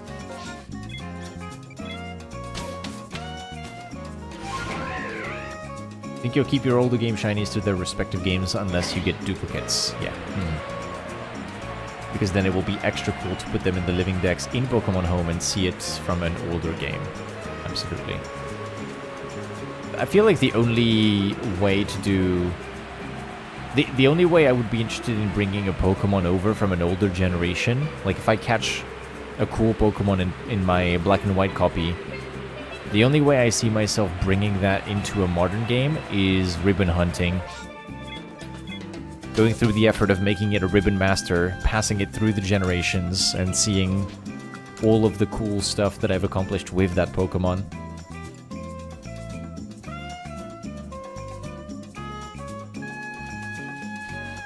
Yeah, no worries. Like, there's no pressure to talk either, because there's a lot of times where I'm just hanging out in chat with people on Discord. And it's just kind of silent, but it's still better than being by yourself, in my opinion. Like, if you have the energy to sit in a Discord chat with someone else, it feels a little nicer than being by yourself, depending on your energy levels and if you feel the pressure to talk or not, I guess. But with good friends, there should not be such pressure.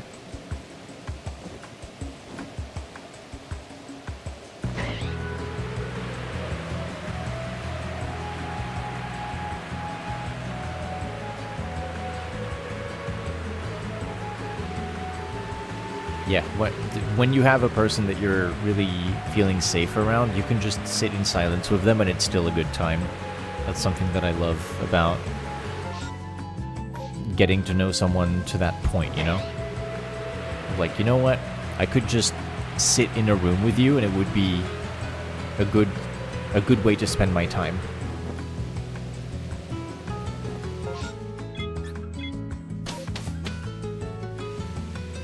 Impish Uncommon Mark. The Uncommon Mark being called that way is genuinely, like, baffling. Uncommon? I can't remember if I put the trees up by 2 or not in the run I just did. I'm just gonna tap the button.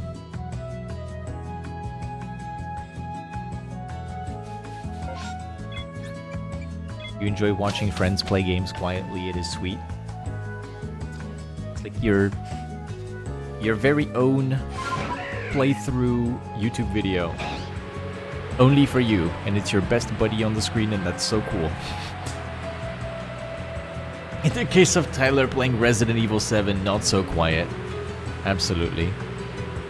But that's that's where all the fun is. Giant marshmallow! Chat, pay respects to the big marshmallow. Thank you. I wish to punt him like a football.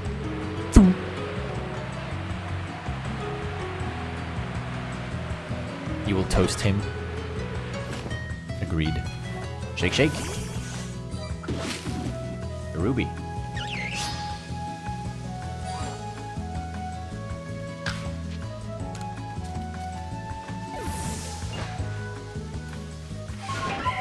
Just makes the berry thunk sound.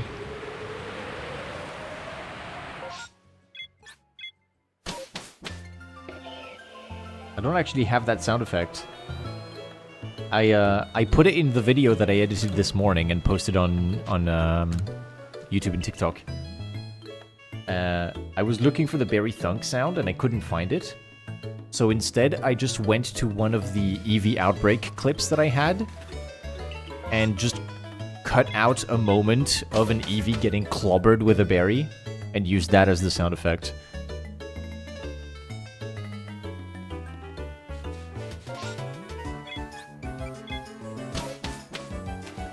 Time to be incredibly straining your eyes while hunting for 2 peddlers. Good luck with that. You got the one you use yourself. One thing that I would like to do in the long run is be able to label correctly all of the useful sound effects in the game rip that I have of like all the sound effect files.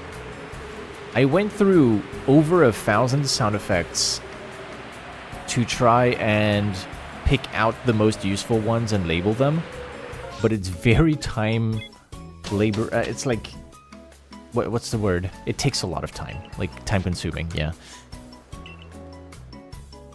And I didn't find the ones that I wanted, which were like some inventory sounds and the berry thunk. Couldn't figure out where those went. I'm sorting them by file size, which means that the shorter sounds like the berry thunk are buried in a pile of light sound effects, where the file size is actually pretty small compared to the rest. But I have labeled all of the useful heavier sound files, which are the music tracks of the game, which funnily enough are separated in different stems, so you can have just the drums or just the brass section of the final fight, for example.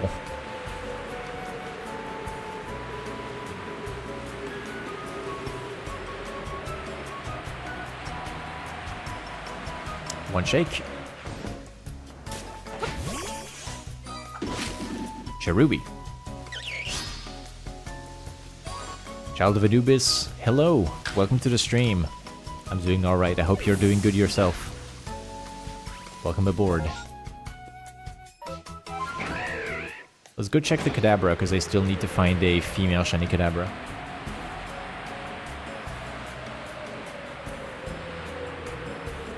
You still want to download every image on the Bulba Garden archives for funsies? Bold. I have downloaded and renamed every file for the icons of every Pokemon in PLA, including forms. That took some time. But now I have a list of every Pokemon, so I can make my spreadsheet look nice when I'm organizing things.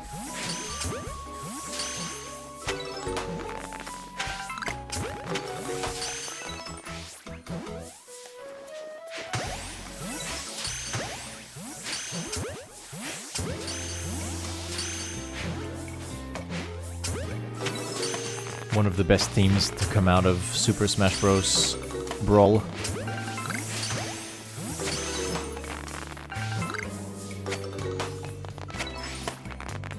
You shall tell the tale of your comrades.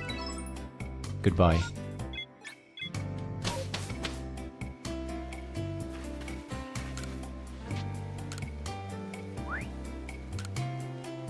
You found this one artist that recolors every official Ken Sugimori style art to be the shiny colors, and those have come in shockingly handy. Very nice. Hydration check. Everyone get some water. I've got mine right here. Thank you for redeeming it.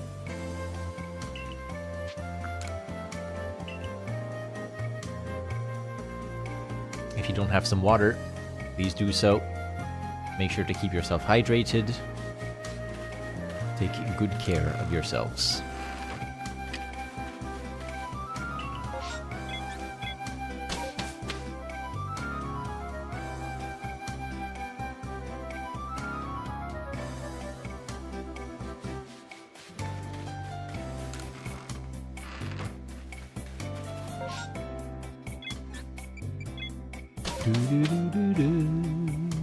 Spent so much time on this game. So much time on Smash Bros. Brawl, collecting stickers, collecting CDs, and trying to transform every enemy into a trophy in the Subspace Emissary. It was the Pokemon trainer in me, attempting to capture every boss that I could find, which was quite difficult because you need to get the boss low on health, and then you need to get... Ah, there's a bee!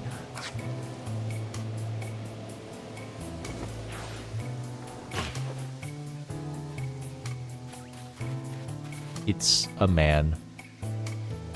My speech interrupted by a man.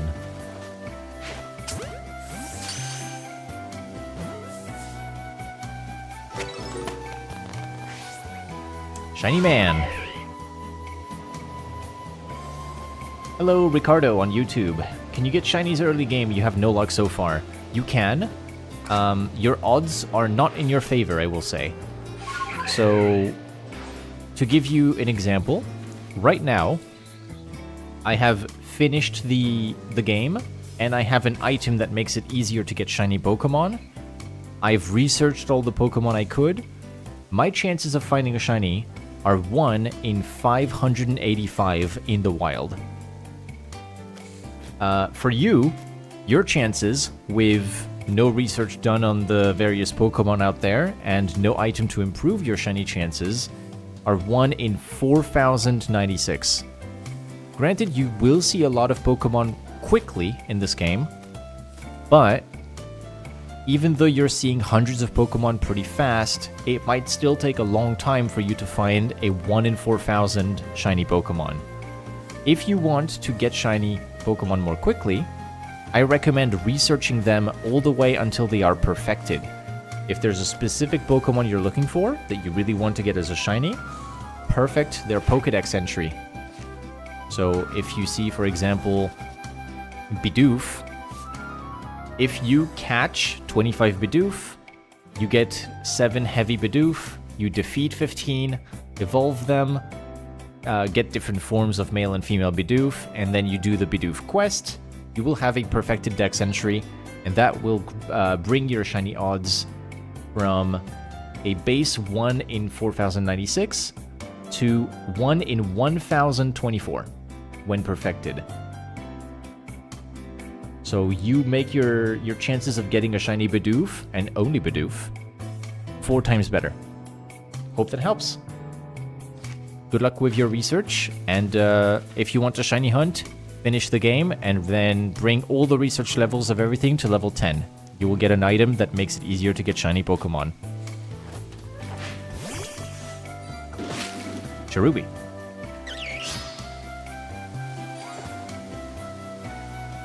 Hello, War Master. That's a name that's quite familiar. Welcome to the Survey Corps. Thank you very much for the follow.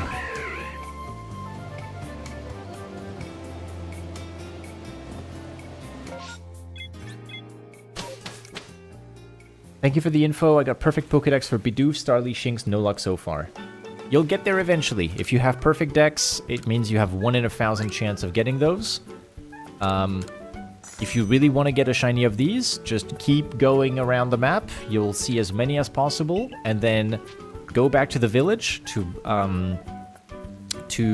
respawn all of them. So you just go out of the village. You do a little lap around where you see your Shinx, your Starly, and your Bidoof. And then once you've done that, you just go back to the village. And then you do the same thing over and over. You're gonna get there eventually. Can you send links in this chat? You should be able to, yes. I've turned off Nightbot's ability to squash people like bugs. Because that is my job. In and out of Twitch.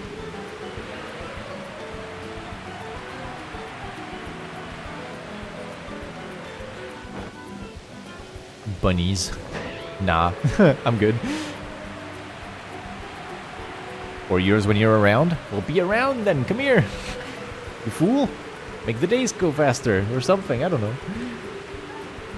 You're welcome, Ricardo.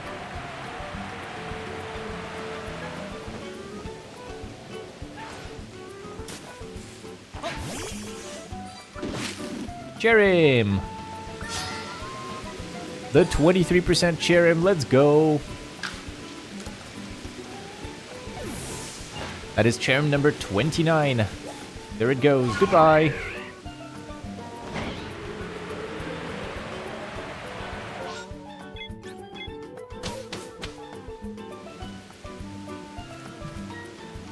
Alright, what did I miss? Quite familiar. Bonk.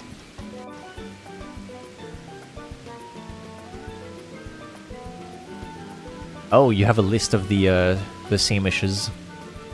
I see. I thought it was going to be a picture of a real-life version of the grass encounter sandwich.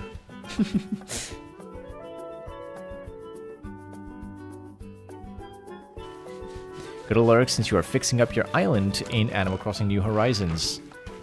Understood. Enjoy your island remodeling. The sandwich fell apart. Oh no!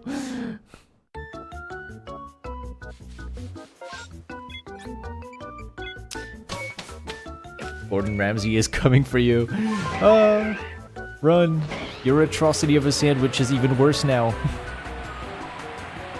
Child of Anubis, I did see the Pokemon presents. I believe the, presents.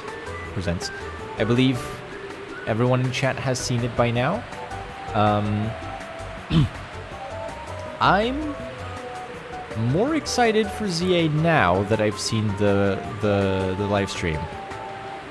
I had doubts about whether or not I would actually find any kind of fun similar to the one I'm having with PLA in PLZA. And the answer is yes, because the alphas are back. That's my thoughts. I'm like, okay, alphas are here. I'm not sure I will enjoy any other part of the game yet. I don't know. But alphas are back. That's pretty big. Pretty big, and so I am intrigued with how that's gonna go.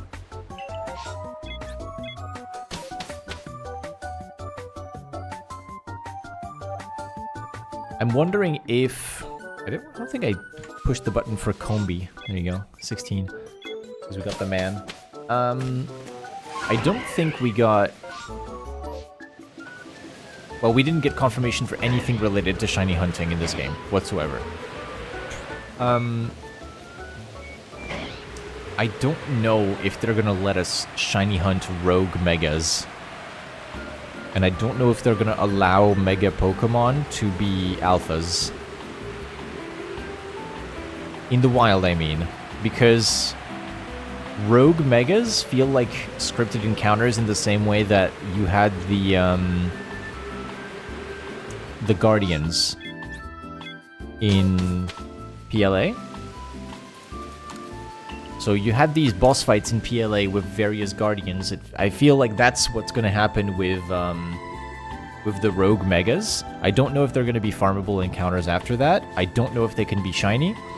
And I don't know if they can be alpha. And I strongly doubt that they're going to allow a shiny alpha Rogue Mega Pokemon.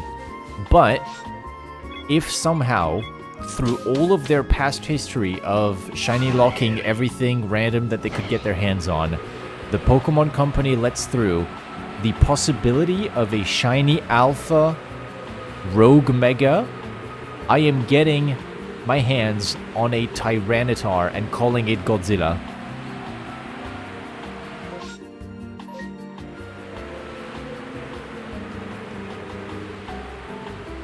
Slight detour, I'm going for the bug. What was your thoughts on the Mega Dragonite? I think it's cute. I think it's quite cute. It's based on Hermes, because Dragonite is a messenger Pokemon. Dragonite is a messenger, so it gets Hermes' wings on its head. I think it's a cute design.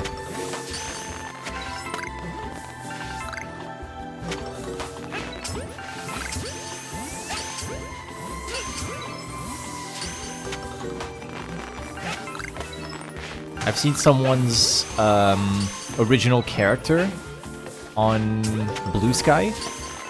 They have an OC of a little bit of a chubby Dragonite with Dragonair wings on the head, and everyone like jumped to tag them into the post like, "Oh my god, your OC is becoming canon! Look!" And they're like, "Oh my god, I can't believe it!"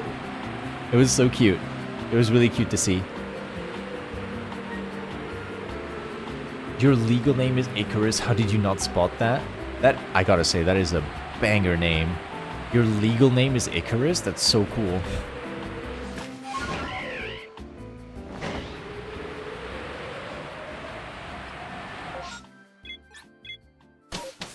Is that a chosen name? Like, did you change your name to be Icarus legally? You chose it yourself. That is a really cool name. Love that. Schmeg Alpha. Oh my god. The fucking term Schmeg Alpha is horrifying. I love it. It doesn't have the word rogue in there. We gotta somehow smush rogue into the Schmeg Alpha. But that is so cursed. At the very least, you will very likely be able to Mega Evolve the Alphas. Yeah, I was thinking the same, because they show Houndoom, which does have a Mega Evolution. It's very deliberate that they show an Alpha that can Mega Evolve. So, we get to do giant Mega Evolutions with maybe red eyes. Maybe they keep the red eyes, maybe they don't. In PLA, they lose the red eyes, which is a little bit unfortunate, but also, like, it lets you get the cute side of the Pokemon back after you catch it, because you kind of soothe the Alpha's anger.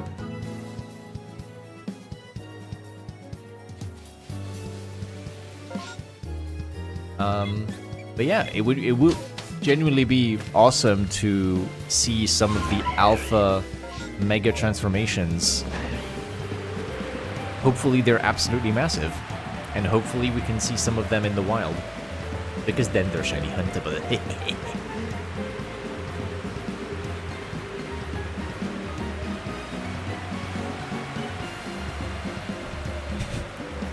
Reddit posts a few months from now are gonna be like, hey guys, I found a distortion Schmeg Alpha Bastiodon. What do we think?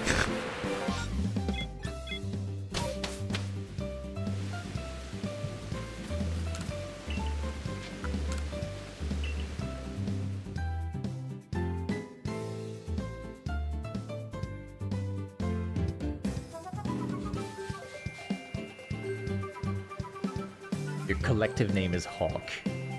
Just similar vibes. Yes.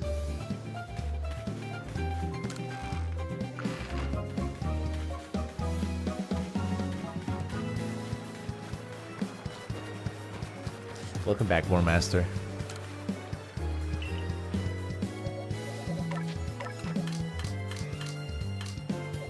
Oh.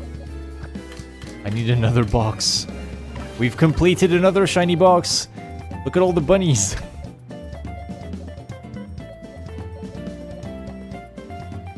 Hey, you want to see something cursed? This box right here. This is the cursed box. My shiny alphas. Second box of shiny alphas. Lopunny, Chansey, Lopunny, Lopunny, Chansey, Chansey, Lopunny, Lopunny, Lopunny.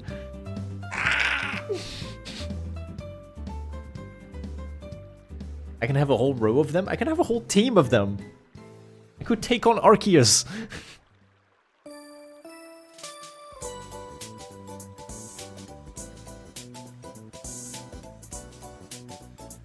Could go into the reverie and make God tremble at the sight of 1,000 buns. Oh. What? I could have sworn... Oh, there you are. I was like, where'd you go? Okay, bye.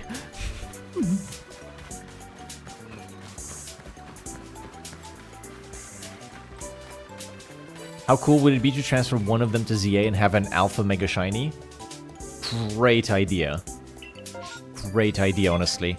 I went to a stream of someone who was getting a bunch of Shiny Alpha or Shiny Pokemon.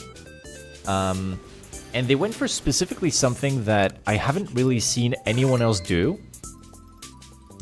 They're getting Shiny Alpha Pokemon that aren't fully evolved, and deliberately they're keeping them unevolved because those specific species of Pokemon that they have evolve into Hisuian forms in Hisui, and so they're waiting for ZA to come out so they can bring Alpha Pokemon into ZA and evolve them into non-Hisuian Alpha Shinies. Very cool. Now that we have the confirmation that the alphas, and therefore shiny alphas, are back. Cheer him! Yippee! So for example, they have a shiny alpha Duwat, and they're waiting so they can go and bring Samurott non-Hisuian into ZA. And if Oshawott is not in that game, then they also have some other ones they can bring over that are confirmed to be in the thing.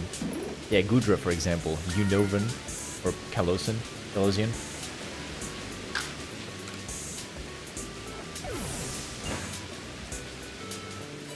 Regular Decidueye.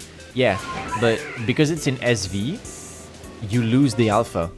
It gets a mark for being an alpha, but it's not as big. It gets set to the maximum possible size, which is much, much less impressive. But they're basically keeping all of these shiny alphas unevolved to then bring them into new evolutions where we haven't seen those shiny alphas properly before, because they get scaled down normally. That, and then we're gonna get the Mega Evolutions. I can't wait to bring Blade, my shiny Alpha Scizor, into ZA to see what a shiny Alpha Mega Scizor looks like. It's already absolutely massive. It's gonna be even bigger. No to the bunnies.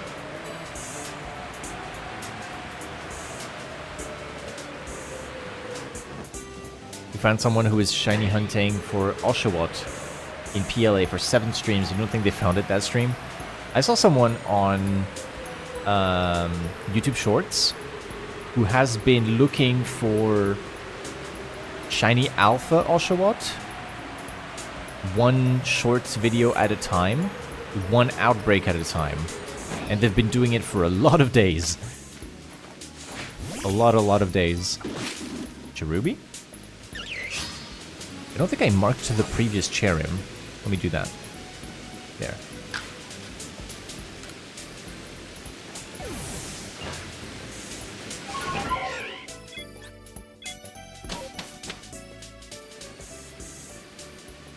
Speaking of Shalfa Mega, you need to pick up on the Shalfa Gallade hunt soon. It's a pretty unique hunt in this game. As far as hunting goes, Gallade is like one of the most unique hunts for shiny alphas, the static ones. Because you get this like very interesting thing of glitching up the temple with Braviary before you can begin the hunt.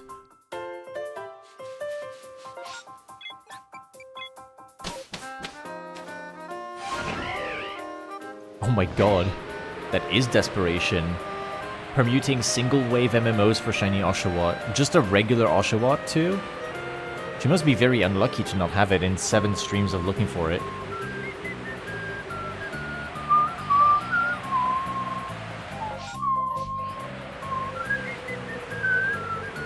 Stop me. Yo.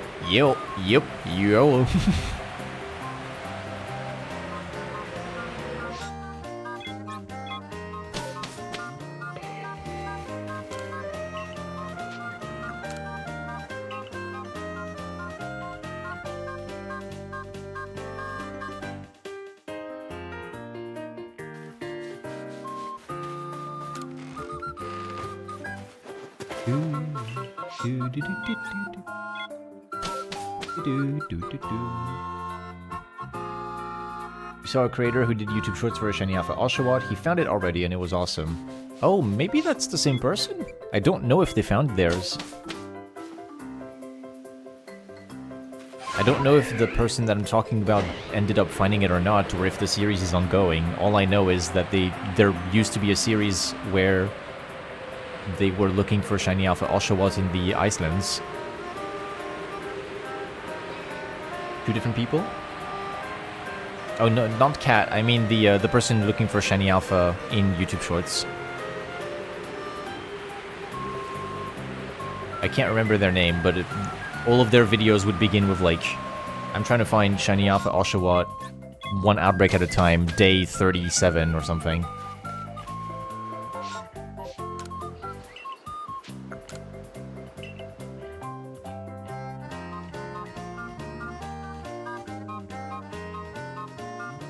They're just going to these Oshawott outbreaks and going, please second wave, no, not do what again! That was like all the shorts. They kept on finding like regular Oshawott, shiny Duwat, shiny...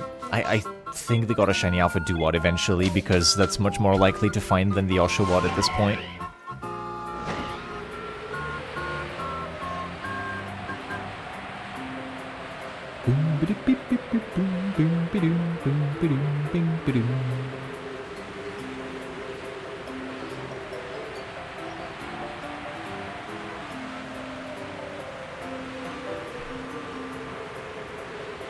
I think Cat has also been tormented by the shiny Duwats. Fake. Cherubi. 3 outbreaks a day? That might have been the same one, yeah.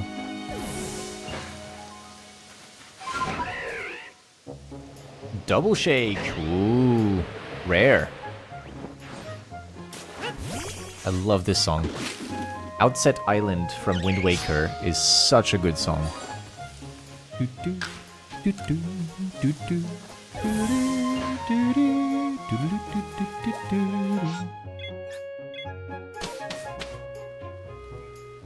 on YouTube, hello, welcome to the stream.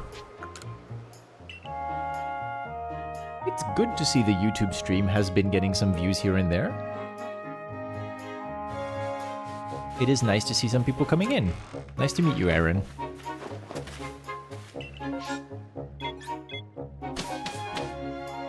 Zelda has banger music. Really wish they enjoyed the older games gameplay format more. Oh, you wish you enjoyed the older games format more. Yeah. Can you trade? Sorry, I'm not doing trades. I'm not interested in giving my Pokemon away.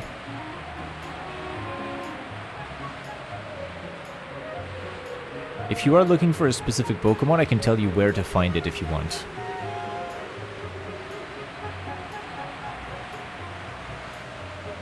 You've not played Wind Waker but really want to? It's gonna be easier to play on the Switch 2, isn't it? Wind Waker is gonna become a part of those GameCube games that you can play, no?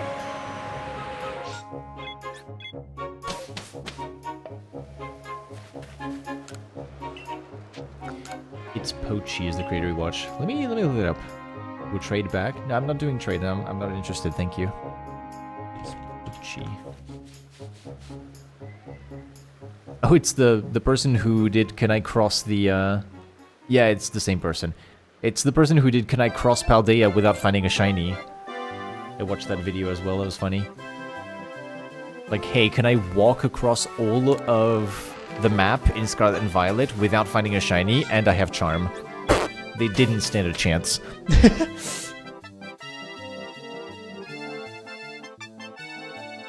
Did they? Nope. No.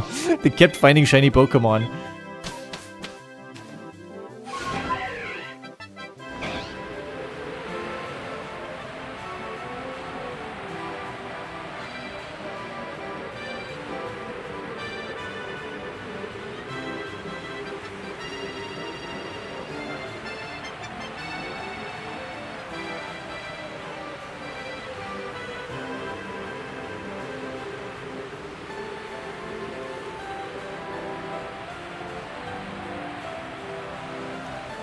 One shake. Cherim. Very nice. Good Cherim luck today. Good Cherims. I needed that because the last few days I didn't find much in terms of Cherim.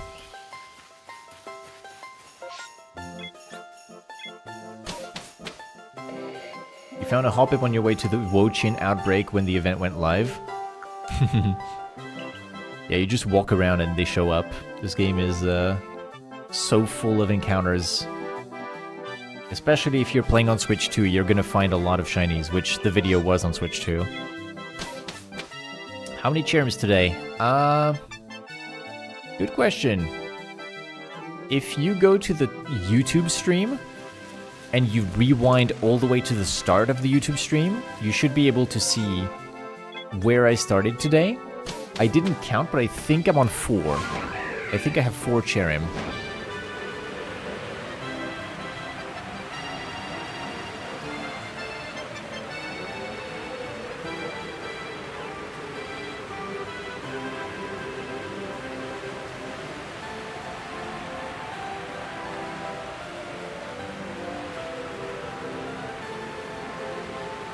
Yeah, they tried 4 times and then gave up. The funny part is they kept on getting the shiny Pokemon that are kind of like subtle. So even though like it would have been very easy to miss them, but they didn't is the thing. Like they stared directly at the painfully difficult to notice Pokemon. Oh, hey. Wait. Hold. Chat. Are you with me? Hold with me.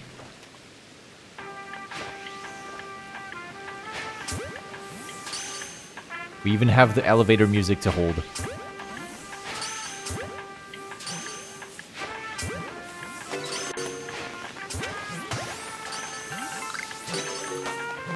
Oh. He spawned facing me. Cheater.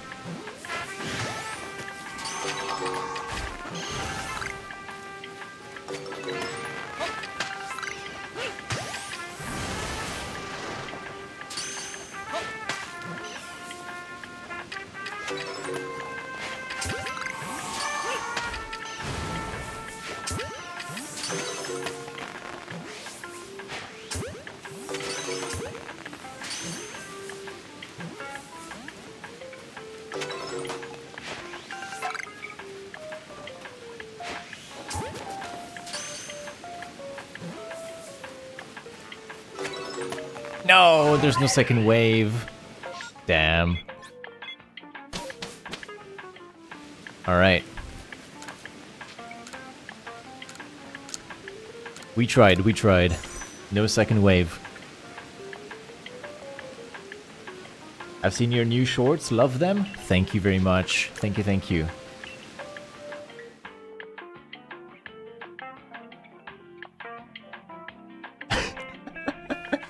Find it funny thinking of throwing a ball at Golbat and it just eats it. You throw the ball directly into its mouth, and instead of capturing, it just goes.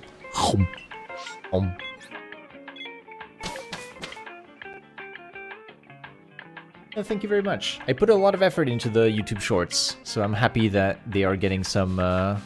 They're getting some recognition. At least some of them are. YouTube views aren't amazing. They're not terrible either, honestly. Like, for the size of my channel, I have 58 subscribers, but I get 1,000 to 2,000 views on most of my shorts now. It's not bad, you know? But then TikTok is giving me a lot more for every short that I post. And I just started recently as well.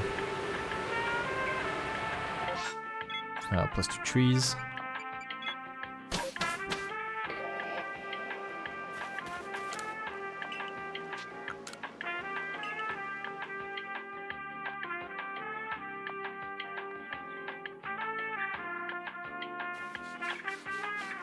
Anime Whiskash moment. Well, that's just eating a Master Ball. That's even better.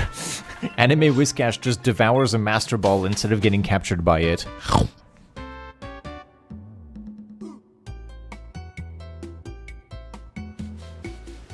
Forgot to say that I randomly see your Reddit posts and say, that name is familiar. My Reddit name is different because it's my gamer alias. It's my username that I use on other games for a while. Ikarhan. But because people couldn't really spell that all that well, they nicknamed me Ike. And I adopted the nickname, and I became Ike to everyone else, and then that became a part of my brand.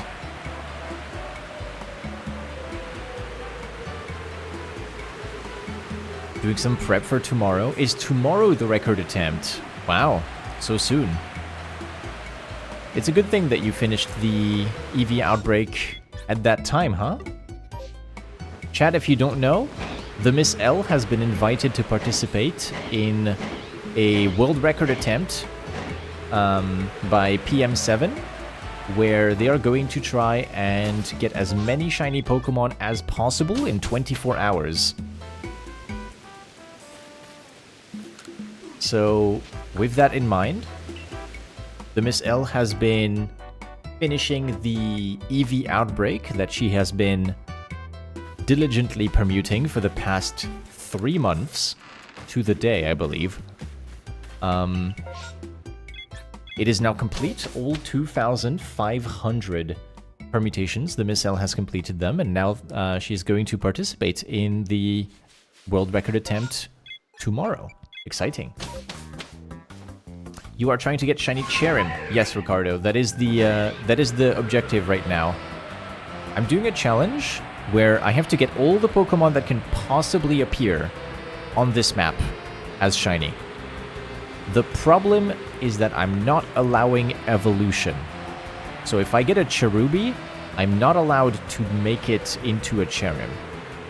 I have to find Cherim fully evolved, which is very difficult in one of these trees because it's only 23% chance to find a Cherim.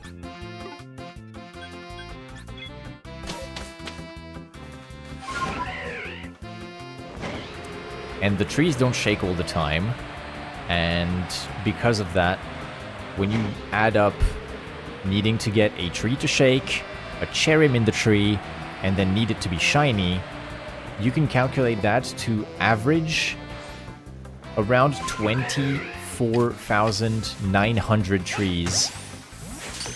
Exactly 24,902. Before you see one tree that contains a shiny Cherim.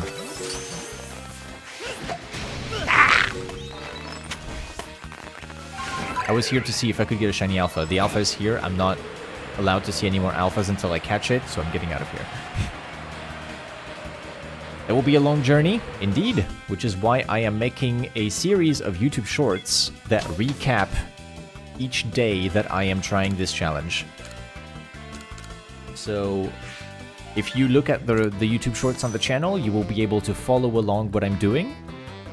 You won't have to sit through 4 hours of the live stream if you don't have the time for it. You can just see, oh, today he found shiny Baneri, shiny Combi, and maybe like 7 Cherim. The goal is to reach odds, either by getting to the 24,000 trees, or by finding 585 Cherim. Those are the odds. 585 Cherim is when I will have reached the 1 in 585 chances of seeing a shiny. I could have it before, I could have it after. It could honestly go either way, and I'm hoping it goes my way, which is getting it earlier than planned.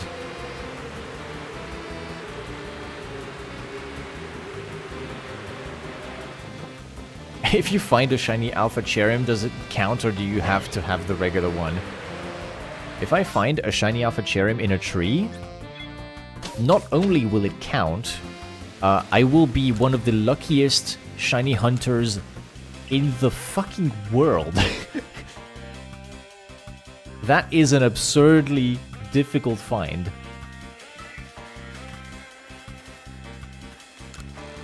Congratulations on the brave shiny pet, little Tommy. I'm sorry, I was yapping and I forgot to read your message. But yes, if I keep forgetting to tap the thing. If I find a shiny alpha in those trees, I will be incredibly lucky, because the shiny alpha chances are going to be astronomically low out of those 2 trees. Both the Cherubi and the Cherim have the same chance of being alpha. So one is not rarer than the other. It's 0.71%. That's your chance of seeing an alpha in those trees when they shake. 0.71%. You passed the shaking tree? Oh, Kotamato, I didn't thank you for the follow, by the way. Thank you very much. Welcome to the Survey Corps. I hope you have a good time here. I passed a shaking tree. Did I pass a shaking tree at the end, or just on the way to it? Because if we're talking about the shaking trees on the way, I will go and double check. Let's see.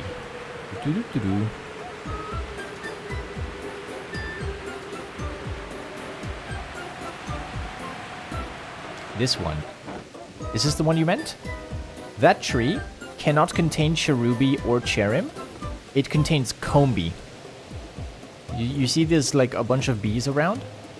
This tree is a Combi tree, and I don't have an interest in finding a shiny Combi out of the specific shaking tree. The only 2 trees in the entire map that are able to contain Cherubi and Cherim are this tree right here and this tree over there. No worries, it's okay.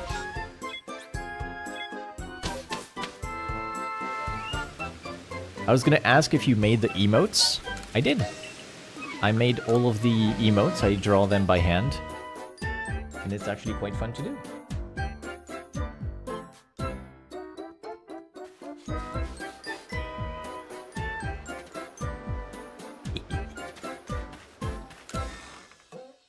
What if it's a possible shiny alpha? It is. Everything is a possible shiny alpha. The odds are so unbelievably rare. I will not let my fear of missing out ruin my my time efficiency. Stopping for every tree along the way and every shaking rock just in case there is a cool shiny in there will take you a lot of time. Which is why I have prioritized that on this run, on this challenge that I'm doing, I will get 1 out of every species for every rock and every tree. But I don't have to get any more than that. So, with that in mind, shiny Geodude out of a shaking rock was something that I needed all the way up until yesterday. And if you look at the YouTube shorts that I posted today, that's where I got Shaking Rock Geodude. Because I got it, I will no longer be checking any rocks that contain Geodude only. You sometimes do that because you get low on resources because of bad aim. I don't really need to worry about resources anymore. Not because I have 999 of some of them, but mostly because I am filthy fucking rich in this game. Like, my money is nearly at maximum, and I haven't sold everything in my chest that is valuable. So if I need to get any items, I buy them. Because I did a month of hunting in distortions and picking up every distortion item that spawned for a month straight. So I became extremely rich, extremely quick. I am Hisui's first billionaire.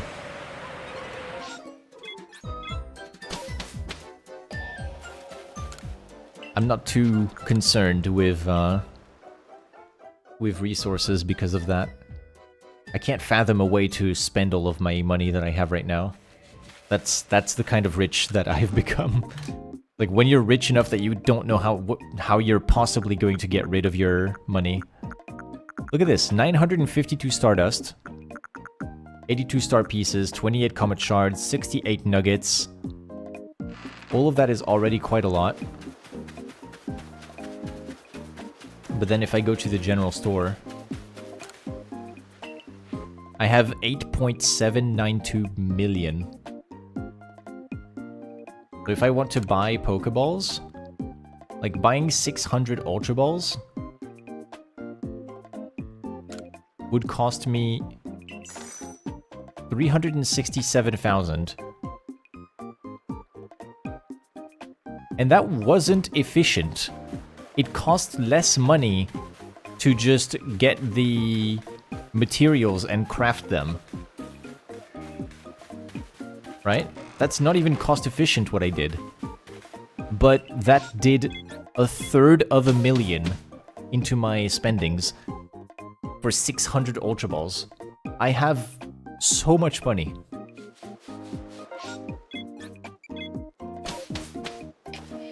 If you want to get money like this, just do distortions. Honestly. You go to distortions, you pick up all the items, you craft all of the shards that you get into Comet Shards, and then you sell them. You battle the bandits to get 50,000 Pokédollars at a time, and you'll be fine. Bandit Sisters give you 50k by giving you 5 big nuggets. And then each distortion is gonna give you like maybe 20,000 or something. I have not actually calculated, so I don't know. But you get a lot of money really quickly.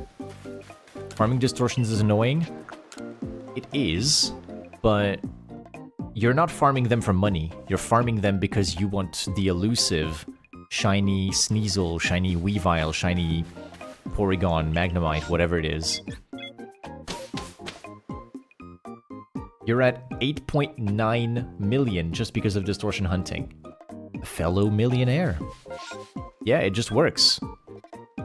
You have to be careful as well, because you can, in fact, reach the cap of 9,999,999, and then you will not gain money anymore. And you waste money. Rich people problems.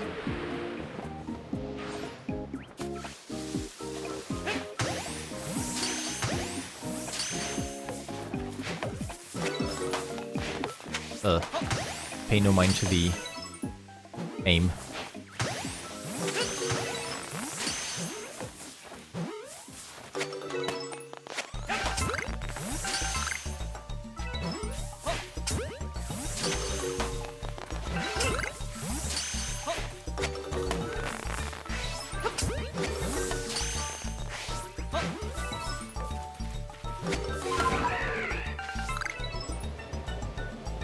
That should be most of them.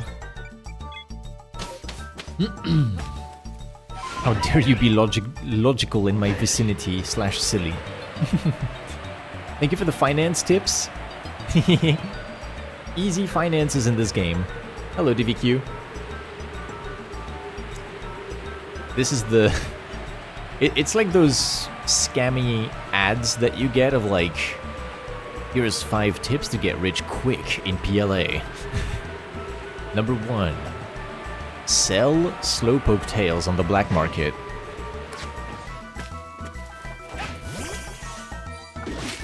Cherubi.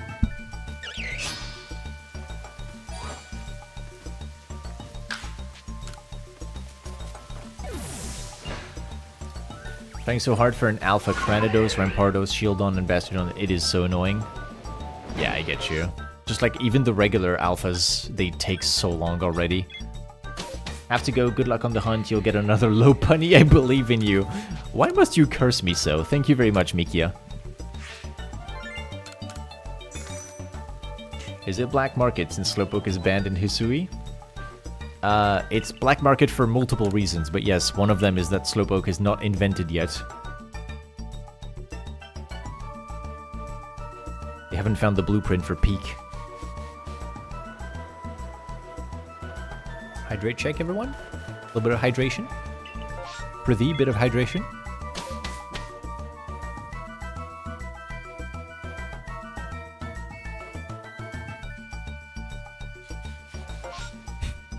Thank you very much.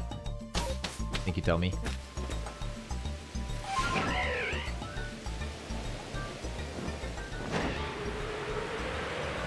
A little bit of a hydration check for everyone. Get your bottles of water.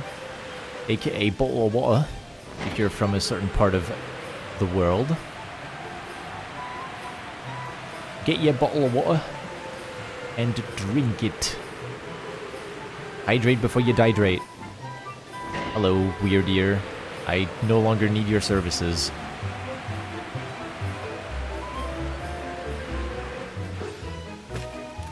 No shake. Shake.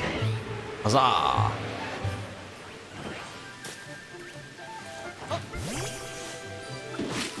Jerem! Woo! Number 32.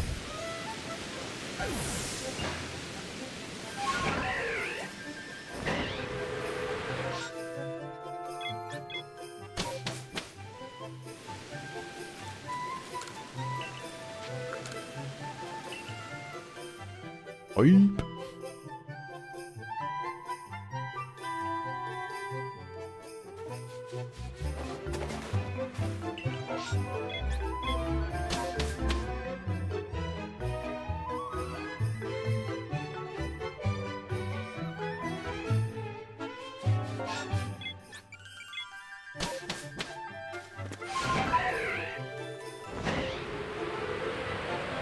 We're going up until 1,000.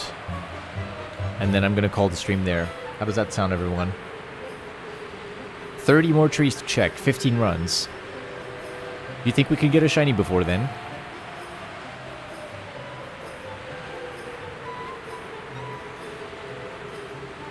We got another shake.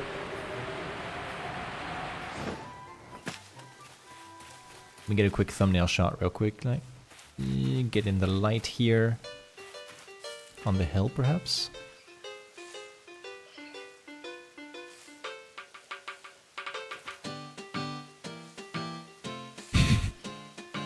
Oh, my overlay's in the way. Hold on. Wait. Quick thumbnail shot.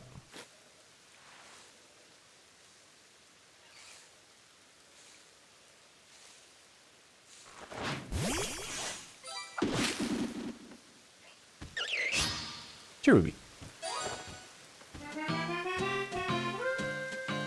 Oh, the music cut out when I did that, didn't it?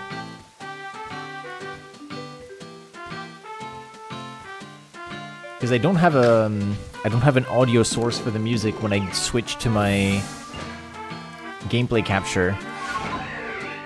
so I probably just kill the music on the spot when I do this.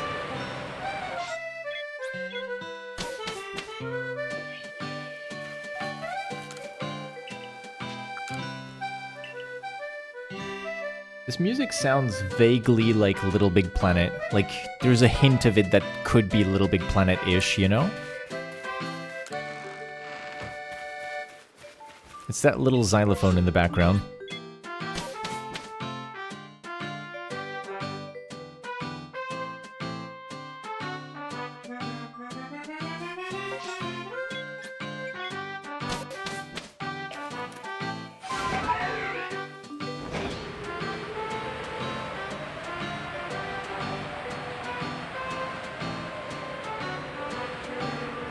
You want your points?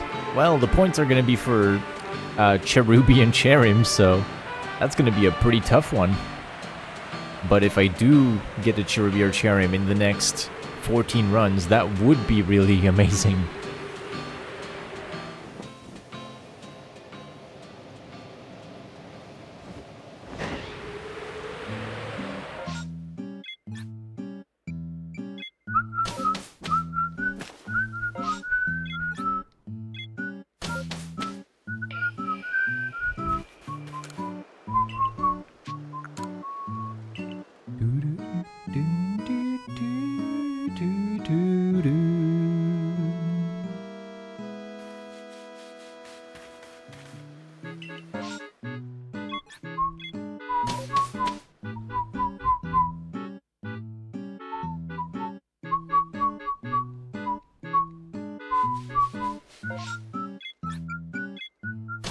Fairly sure you voted yes for the Missel's final EV stream. You are, at your core, a believer.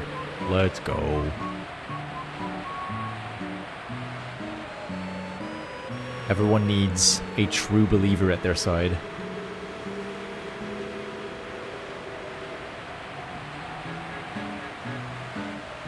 It's foggy. Can't see much. Hopefully some sparkles light the way.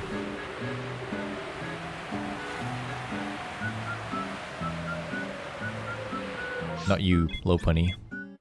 Not you.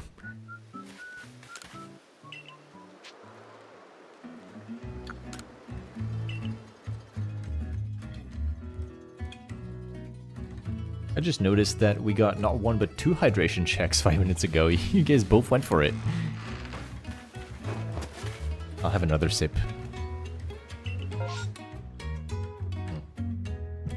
Thank you for keeping me watered like a plant. Possibly drowned like a plant. Oh. Ugh, this tap water does not taste great.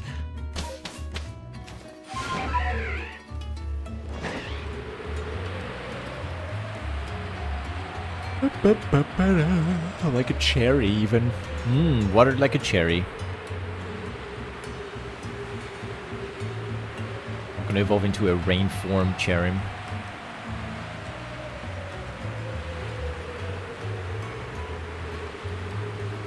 Shake, shake, shake. We gotta shake. Cherim! Number 33. Huge.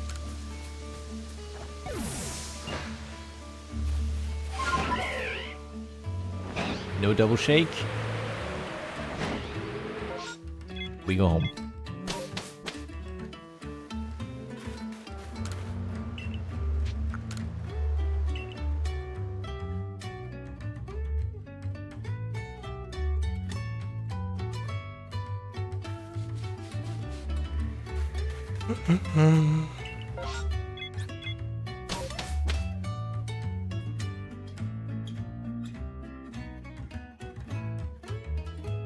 Let's see.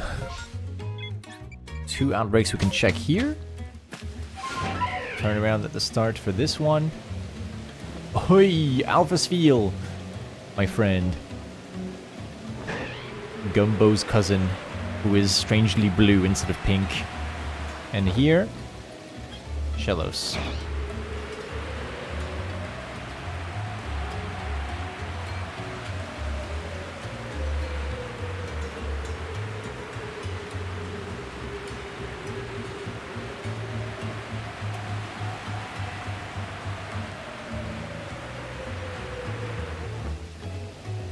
shake.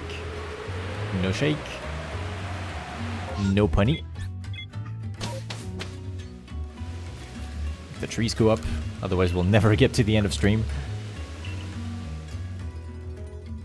I only go home when it reaches 1,000. Doesn't hit the button, doesn't hit the button, doesn't hit the button.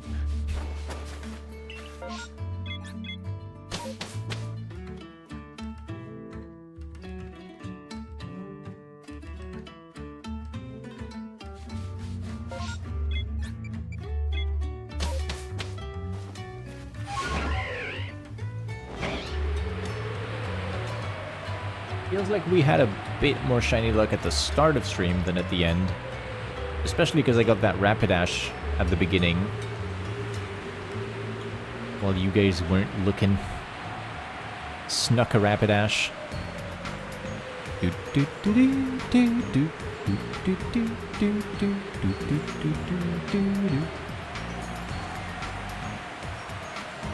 No shakes.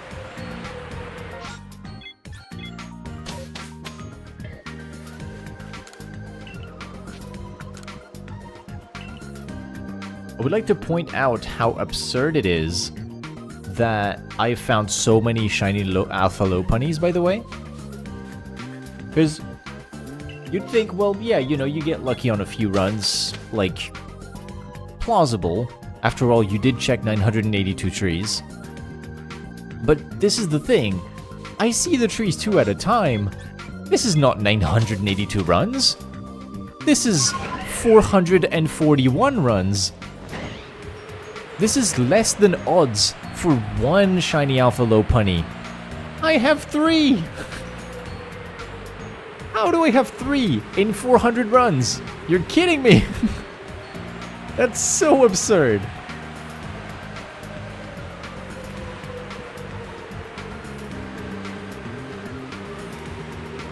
Like, it's crazy to me that I have done 4 days... Nice, Cherim. I have done 4 days of, what's it called? 4 days of highlights on YouTube Shorts. The thumbnail for 3 of the 4 days is Shiny Alpha Low Punny. I got a Shiny Alpha Low Punny 3 days out of 4. The chances are 1 in 585. Glad to see you live again, by the way. I've missed your streams and I've been meaning to check in on you since you mentioned you were doing great live stream. Oh, thank you. Thank you so much. That's very sweet of you. I stream when I have the energy to stream, which is something that doesn't work well with a schedule. I do want to have a schedule going because I do want people to be able to sit down at their computer and be like, oh, isn't Ike streaming today? Yeah. Because, you know, that feels so cool.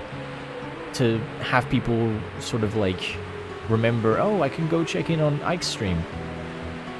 Sadly, gonna have to head out and get my mom something. Hopefully I can jump in next stream. Warmaster, thank you very much for passing by. Thank you for the follow. I hope you take care of yourself. Hope you have a good time. And I'll see you in the next stream. But yeah, getting a schedule is in my interest. It's just that I feel really bad if I ever have to cancel. And there are days where I'm either working or editing videos, or I'm just not feeling it, which is completely normal. But then I feel so bad about the idea of, like, having a scheduled stream and not showing up to it.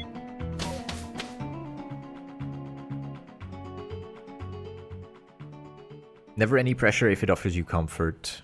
If it offers comfort, I'm happy to catch you when you do have the energy. The pressure is from me, not from viewers.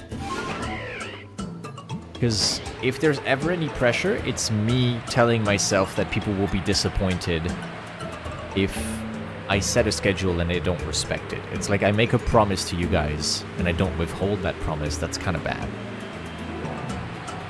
Consistency is the key, though, and I've been trying to be consistent with YouTube Shorts, which is why what begun as, hey, let's post a bunch of my clips that I have in the backlog has then turned into, hey, let's make a daily series about catching Pokemon for the Charium quest.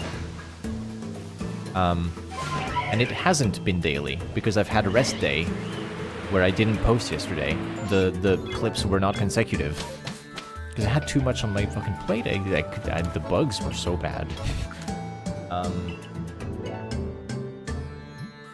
It's not quite daily, and I do like the possibility of just sitting back on a day and being like, you know what?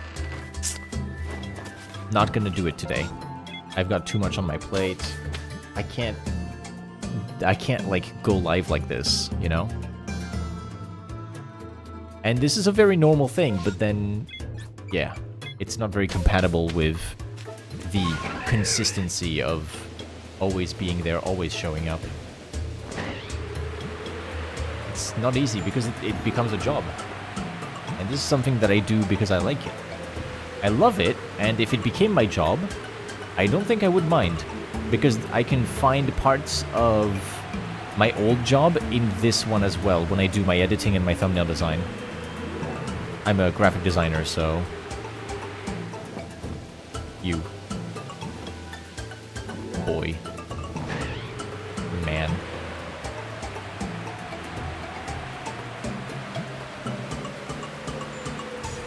You are very much the same.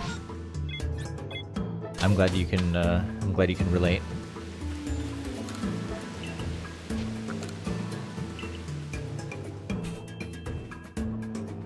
Wow, cool.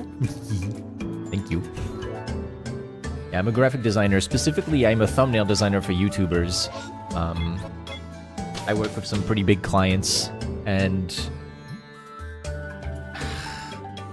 I enjoy the job. I used to have a ton of fun with it. Recently, because it hasn't been as fun, because there's the rise of AI in my job, like, the people around me are all embracing AI and starting to incorporate AI into their process. I don't like it. And that means I'm finding less fun in my job because now clients have expectations that are not feasible without using AI. So I went for the little refuge that is this. I was like, you know what, I can't, this creative work that I have, I'm not feeling creative because this and that. I'm gonna go hide and do Pokemon instead. And I've actually found a lot of fun, again, in doing things that I normally do for my job, but I do it for me this time. Because now I'm doing thumbnails for my own videos. Like, hold on. Look at this. These are all thumbnails that I have worked on for my YouTube Shorts. I don't know if you ever see them, because the YouTube Shorts thumbnails don't really matter. But I've worked on a ton of thumbnails for my YouTube Shorts, and I'm super happy with them. I have a lot of fun just making them. And this is the kind of stuff that I want to do all the time. I want to do these all the time if I can help it. Like, shiny hunting and then turning it into videos and making thumbnails for it. So fun. So fun. The problem is I'm not getting paid for this. Compared to the money that I can make by working for clients, it will take years and years before I can actually live off of shiny hunting. And it will be dependent on the generosity of my community, which, let's be real, we're Pokemon players. Like, the games cost enough as it is. We don't have that kind of spare income. So yeah, jokes aside, like, I still need to do my job, but there's a lot of fun in making this on the side, and I've been reconnecting with my creativity because of this.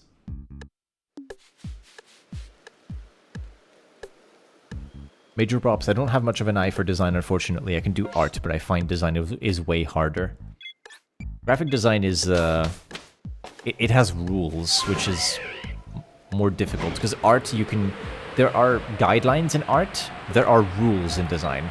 Breaking the rules is a very, very difficult thing to do. And so it makes... Ooh. What is this? Schwermpel! Come here, buddy. Hi. Hello. Friend. Friend, come here. Friend.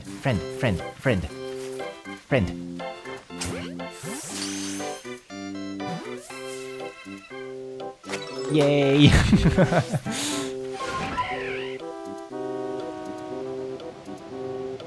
As I was saying, friend is running away. Friend has been adopted. Friend has no choice but to love me now. Friend has been recruited into the team. But yeah, design has rules. Breaking them is very intentional and very difficult to do. And because of that, it is not very accessible. Like, everyone can do art. You can do art badly, but everyone can do art. Design, I feel like if you do design badly, it's not design, which is not me gatekeeping, but if you do bad design, you are not designing, right? The opposite of design is not design. The opposite of art is bad art. Does that make sense?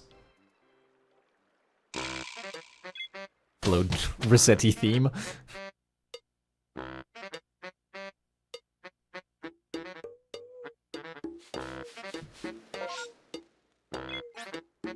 Happy knee. Sure. I'm gonna be grumpy about it, but I will go and check the happy knee. It's the music, it makes me grump. Don't want to go to happy knee. Happy knee, bad. Bad Pokemon.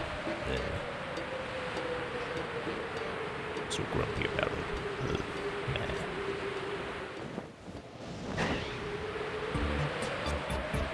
Okay, we're back to Joyful. Let's go. Yippee!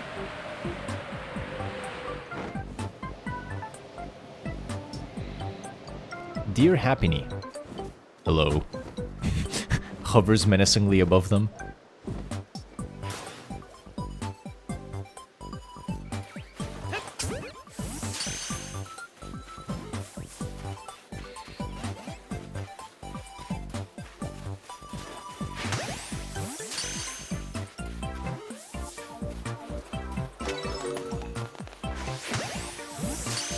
Design has a lot of rules or theory that makes it what it is. Not that art doesn't have the same, but art can be anything. Design is there to do something specific. Precisely. Something that I like to say is that design necessarily has purpose. Design has a mission. Design is trying to solve a problem. Whereas art doesn't have to solve a problem.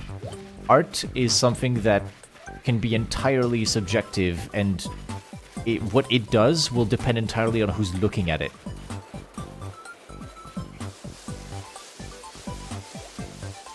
There's no more, I think. Oh, there's some more. Never mind. Can you see me? Hello? Oh, there we go. Now there's no more. Thunk it.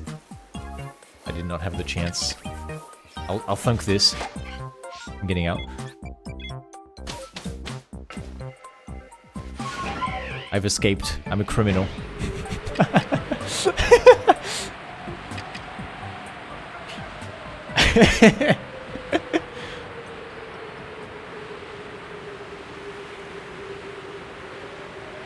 You enjoy designing Notion pages and you're finding your way around Google Slides.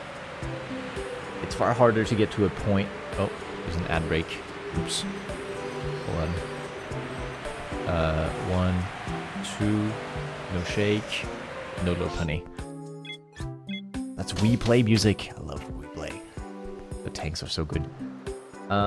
It's far harder to get to a point where you think it looks good than it is to get to that point with drawing. Yeah, I get that, absolutely.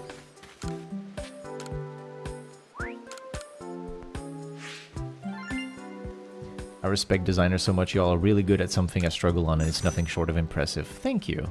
Thank you so much. The skin on your nose is peeling because of the sunburn. No! That's the worst. Or after sun. I feel like you should have had more before sun.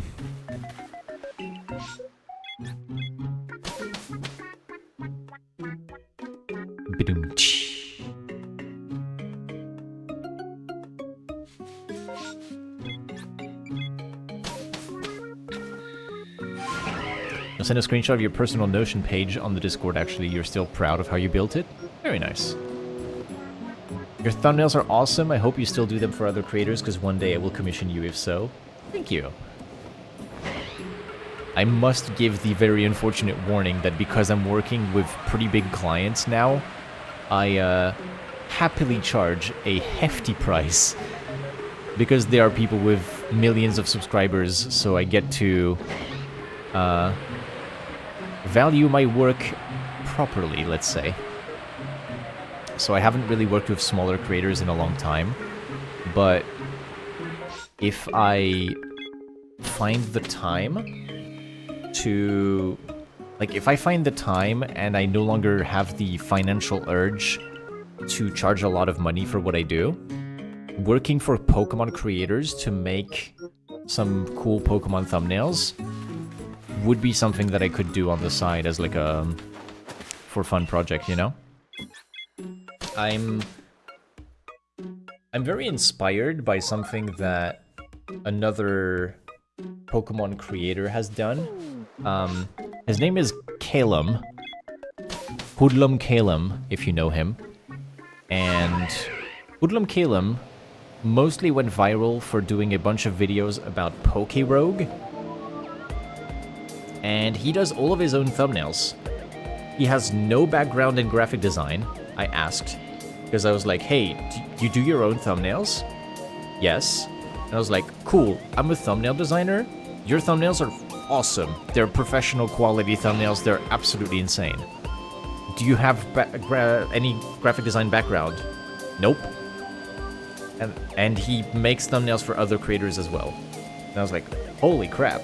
Hoodlum Calum is actually talented at graphic design.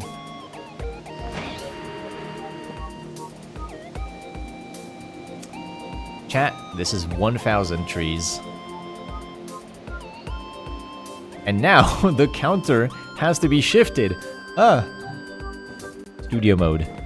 Cherim counter. Total trees counter.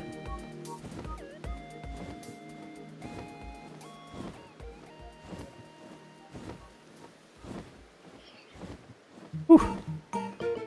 We've got it, chat. We have saved it.